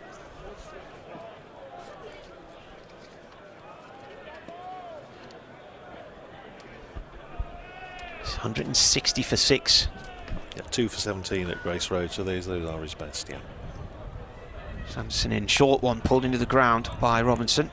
He might go for 2 here. No, he only wants the 1. And Zaib coming in off the mid-wicket boundary there, and the overs are starting to run out from Durham's point of view now. 5 to go, 63 needed, still doable. Current run rate is 10.79. Good comeback from Sanderson there. The required rate to 12.39. It's going to be Josh Cobb, who bowled the second over, having spent pretty much all of last season in the T20 when he was playing, because he picked up an injury fairly early on in the campaign, missed quite a lot of cricket, but he's tending to be bowling over number 1 in his fluorescent blue boots. That's absolutely great description from Martin Emerson. They look like the things you put over your sort of Crocs that you put on in a swimming pool. Coming in from the Lynn Wilson Indoor Centre, end bowl short, and Robinson trying to give himself room to cut, and it goes off a thick bottom edge and just eludes the leg stump. From Northamptonshire's point of view, most important thing, it was a dot ball, 161 for 6. That's pulled away by Robinson. I don't think he's got enough on it. It's going to be caught by Graham White. It is caught by Graham White in front of the West Stand, and well, as Martin said in the previous over, Durham just starting to subside a little bit here, and a wicket there for Josh Cobb. Ollie Robinson trying to go for the pull, the big hit, just didn't get enough of it, went straight up in the air, and a simple catch for Graham White down on the boundary. So Robinson goes for 2, wicket for Josh Cobb, and Durham 161 for 7. Actually, the turning point in this game was that boundary, wasn't it? It wasn't given. Yeah, it's interesting. Radders, after the game, are you going to ask I shall go about that? Go and ask my usual probing questions. No, it's just unfortunate, isn't it, that it should, because it was, as you say, he had to know he was on the rope there. Well, because I think it was the fact that it, as you said, Martin, it wasn't just once, it was twice. Yeah. But well, there we go. 161 for 7. Ben Rain is at the crease, left-hander, and Cobb comes in and bowls to him, and that's spliced away out towards deep cover. Rob Keogh comes in off the boundary, and they come through for a single. Takes Rain up to 1 off the mark, and 162 for 7. Travaskis on strikes, 2 left-handers in there.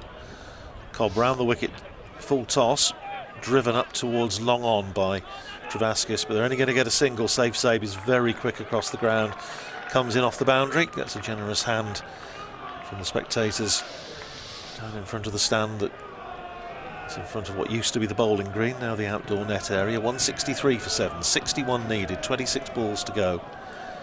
Rain on strike. Cobb is going to be caught, I think, again, and he's very well caught by Rob Keogh. sprinting in off the cover boundary, and another good diving catch, and it's another wicket in the over for Josh Cobb. And well, barring something very strange, you would think Northamptonshire just about home and hosed now. And I don't think the batters are very happy with that. I'm not sure that carried there. I know. I'm not. I didn't say anything at the time, but Well, if you watch this again, let's have a look. as he put the ball down there, he's gone sliding into the floor. It's difficult to see that he's got his hands underneath that ball there. It was just the reaction of the two batters. They gave him a bit of a mouthful there. And I know, actually, I don't want to go on about it, but with the boundary halfway in the innings, the captain, he said something to Keogh as well as he was walking by to have a hit to check out his shoulder. Go on, Radders. After match interview, could we have Rob Keogh, please? Come on. So is Turner going to come back in, do you reckon? I thought he dislocated his shoulder. Well, he had a walk round. Obviously, had a neck because he was walking round and was talking to Matt Kelly. So he's obviously been trying it out. Whether they regard it, whether they think it's worth it in these circumstances with 61 needed off 25 balls. The way he was sitting, it looked like his shoulder was at completely the wrong angle, and they did pull it back, didn't they? And here's Scott Borthwick in and gets away straight off with a single out to deep mid-wicket, fielded out there by Graham White. Well, suddenly we have 3 or 4 left-handers in a row now. Yes, I just do not understand this batting order. It just doesn't make sense. Well, telling over there from Josh Cobb as far as Northamptonshire are concerned. 3 runs off it, a couple of wickets, 164 for 8 off 16, so 4 to go. 60 to win now for Durham, and all of a sudden the asking rate has gone up to 15. Discussion out there. I think there might be a few things said at the end of this game. That Rob Keogh 4, where he slid along the rope and grabbed hold of the ball twice, and that left Beddingham with a 3 instead of the 4. It brought Coughlin onto strike, and he was out next delivery when he shouldn't have been on strike. Well, if I was a Durham player, I wouldn't focus on that. I know it happened. Well, I know, but I'd say because the performance tonight has been really poor all round, and just their thinking in the batting order as well. It's just a basic. I cannot believe the decision making they've made. New over from the pavilion end and pulled by Borthwick up towards long on for 1 off the bowling of Matt Kelly. I mean, they asked me on air in the sports show, what do you think of Durham's chances? And every time I watch them in the T20, I really can't tell you how they're going to play.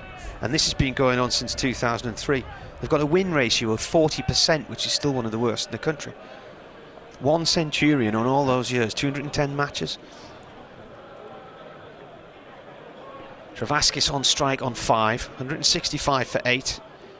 And that's lobbed up into the air and safely behind backward square leg and down towards the boundary, cut off. 2 runs.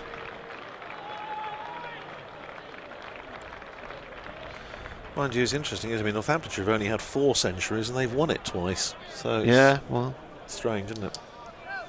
Durham's highest score against Northants was Keaton Jennings 88 in the final. Oh yes, which it may still be, but at the time it was the highest score in a final, and that was 2016. I think it might still stand as a record. Travaskis is on 7 as Kelly comes in, right arm over, and he paddles it up into the air and away behind the wicket-keeper and down 4-4. That's a nice shot.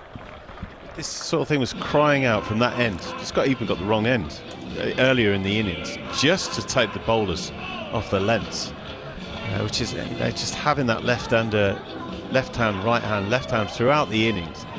It's just an absolute no-brainer. I'm watching this and I'm frustrated for Durham, but I'm obviously very pleased for the Steelbacks, but it just lacks common sense. Thoughts of Mal Loy there, former Lancashire and Northants player. Maybe that's why they've been a poor T20 side for so long. There's just a lack of thinking. Kelly to Travaskis. He bowls. It's short. It's pulled out towards square leg. It bobbles past Nigel Long, the umpire. 1 run. Time is it now? 12 minutes past. We had a bit of a delay, didn't we, for that shoulder injury? It's normally around about now that the game will be coming to a conclusion. 9:25 cut off. So Just need to get on with it a wee bit. I'm assuming that takes account of yeah, I would imagine they've injury, factored that in. Yeah. Durham need 52 to win. Kelly to Borthwick. It's a bouncer. Is that high? Yes, it is. It's a no ball.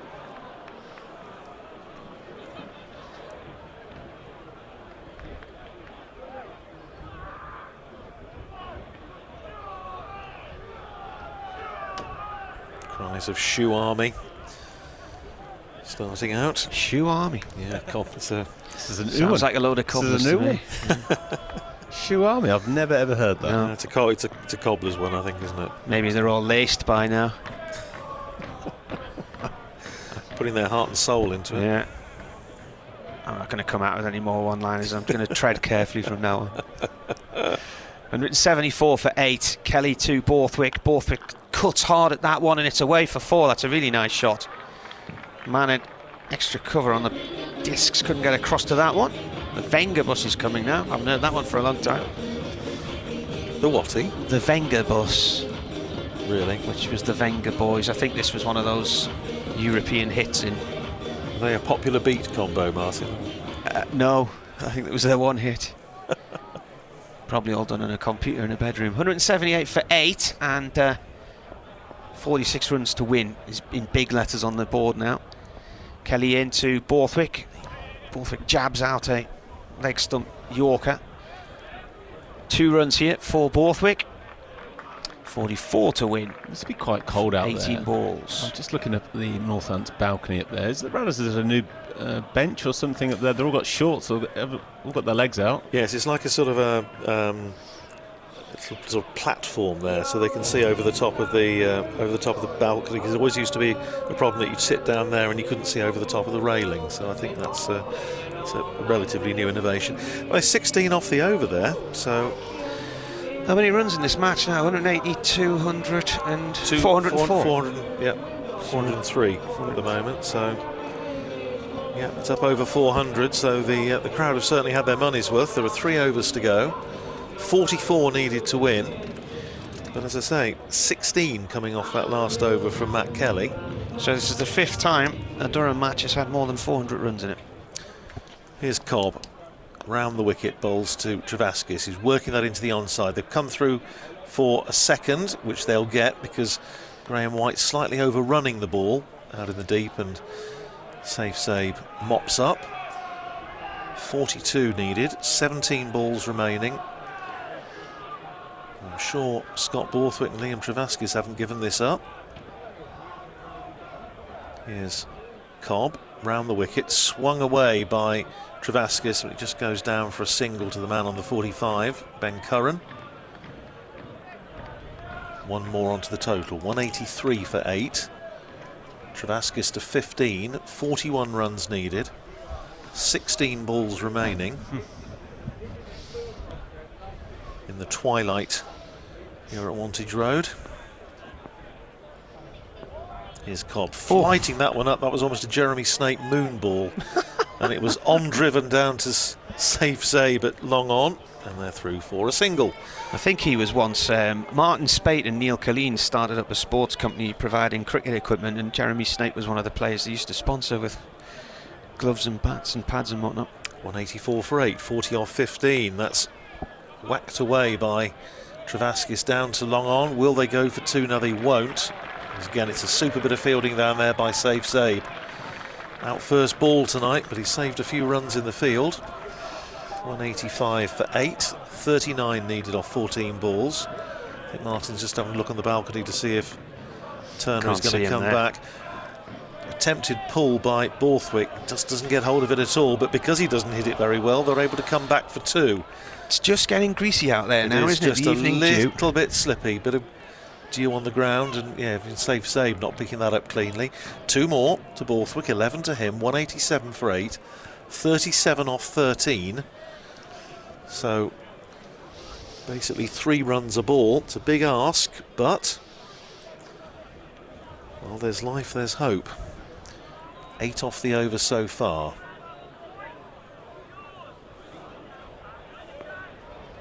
Last ball of the over coming down. Cobb That's driven again up to long on by Borthwick, and Zabe this time very careful to make sure that he does actually pick it up cleanly first time, which he does. Sends in his return, and that's the end of the 18th over. 8 runs off it, 188 for 8. Borthwick is 12, Travaskis is 16, and Durham need 36 off the last 2 overs, which even I can work out is 18 and over.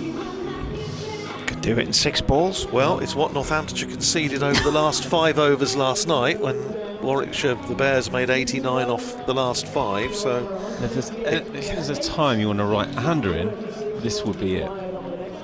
Just lining up the short side there, wind across. The way they've been lining up to bat, is this Borthwick taking face now? yes. It's naturally going towards the west side of the ground. Durham could end up getting more than 200 here. Their highest score against Northampton, still losing. That's a full toss to start with, driven up by Borthwick, 2 long on for 1.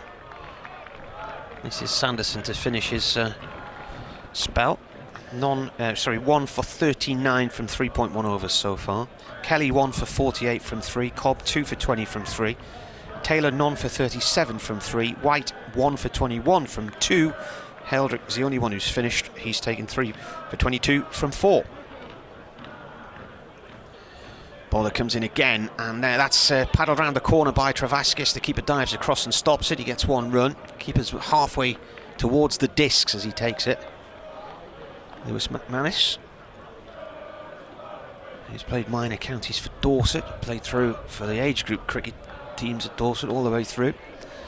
Got a couple of 50s against Durham for Hampshire in the county championship 2015, a game which ended in a draw and saved Hampshire from relegation at the end of the season at the Rose Bowl.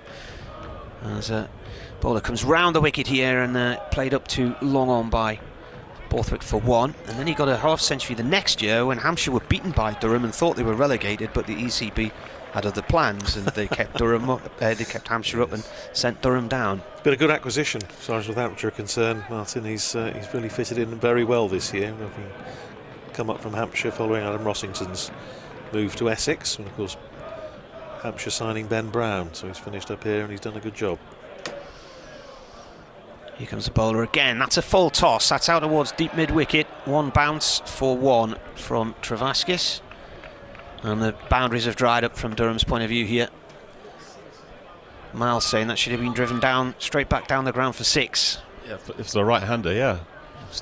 I'm still going on about it. It's just, I can't believe what I've seen this evening. I really can't. Durham actually should have walked this game if they got their batting order right. I tell you what, Ashton Turner looks like he's just reappeared with his bat and his gloves. Yep. In comes the bowler again, and attempted to paddle behind by Borthwick's out. Now then, is that the end of the game, or is Turner going to bat? Looks like he's taking his pads off. Is he coming out, or is that it? We don't know if Northampton have won here or not yet. I think that's it. He's Durham have lost by 31 runs then in that case. Yeah, he's taking his pads off. That is the end of the game then. So Northants win. Durham are 192 for 9. Borthwick's gone, caught behind for 14.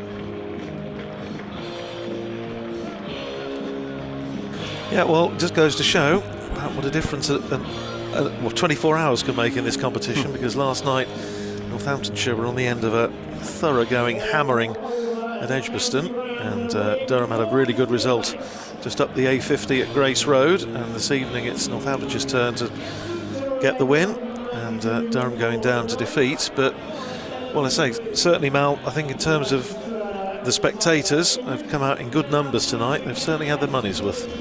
Yeah, absolutely brilliant night for the Steelbacks. Lots of runs, scores, lots of mistakes. Big hitting from Lynn. I've not seen hitting like this at this ground ever. Even in Ollie Milburn's day, it was as big as that.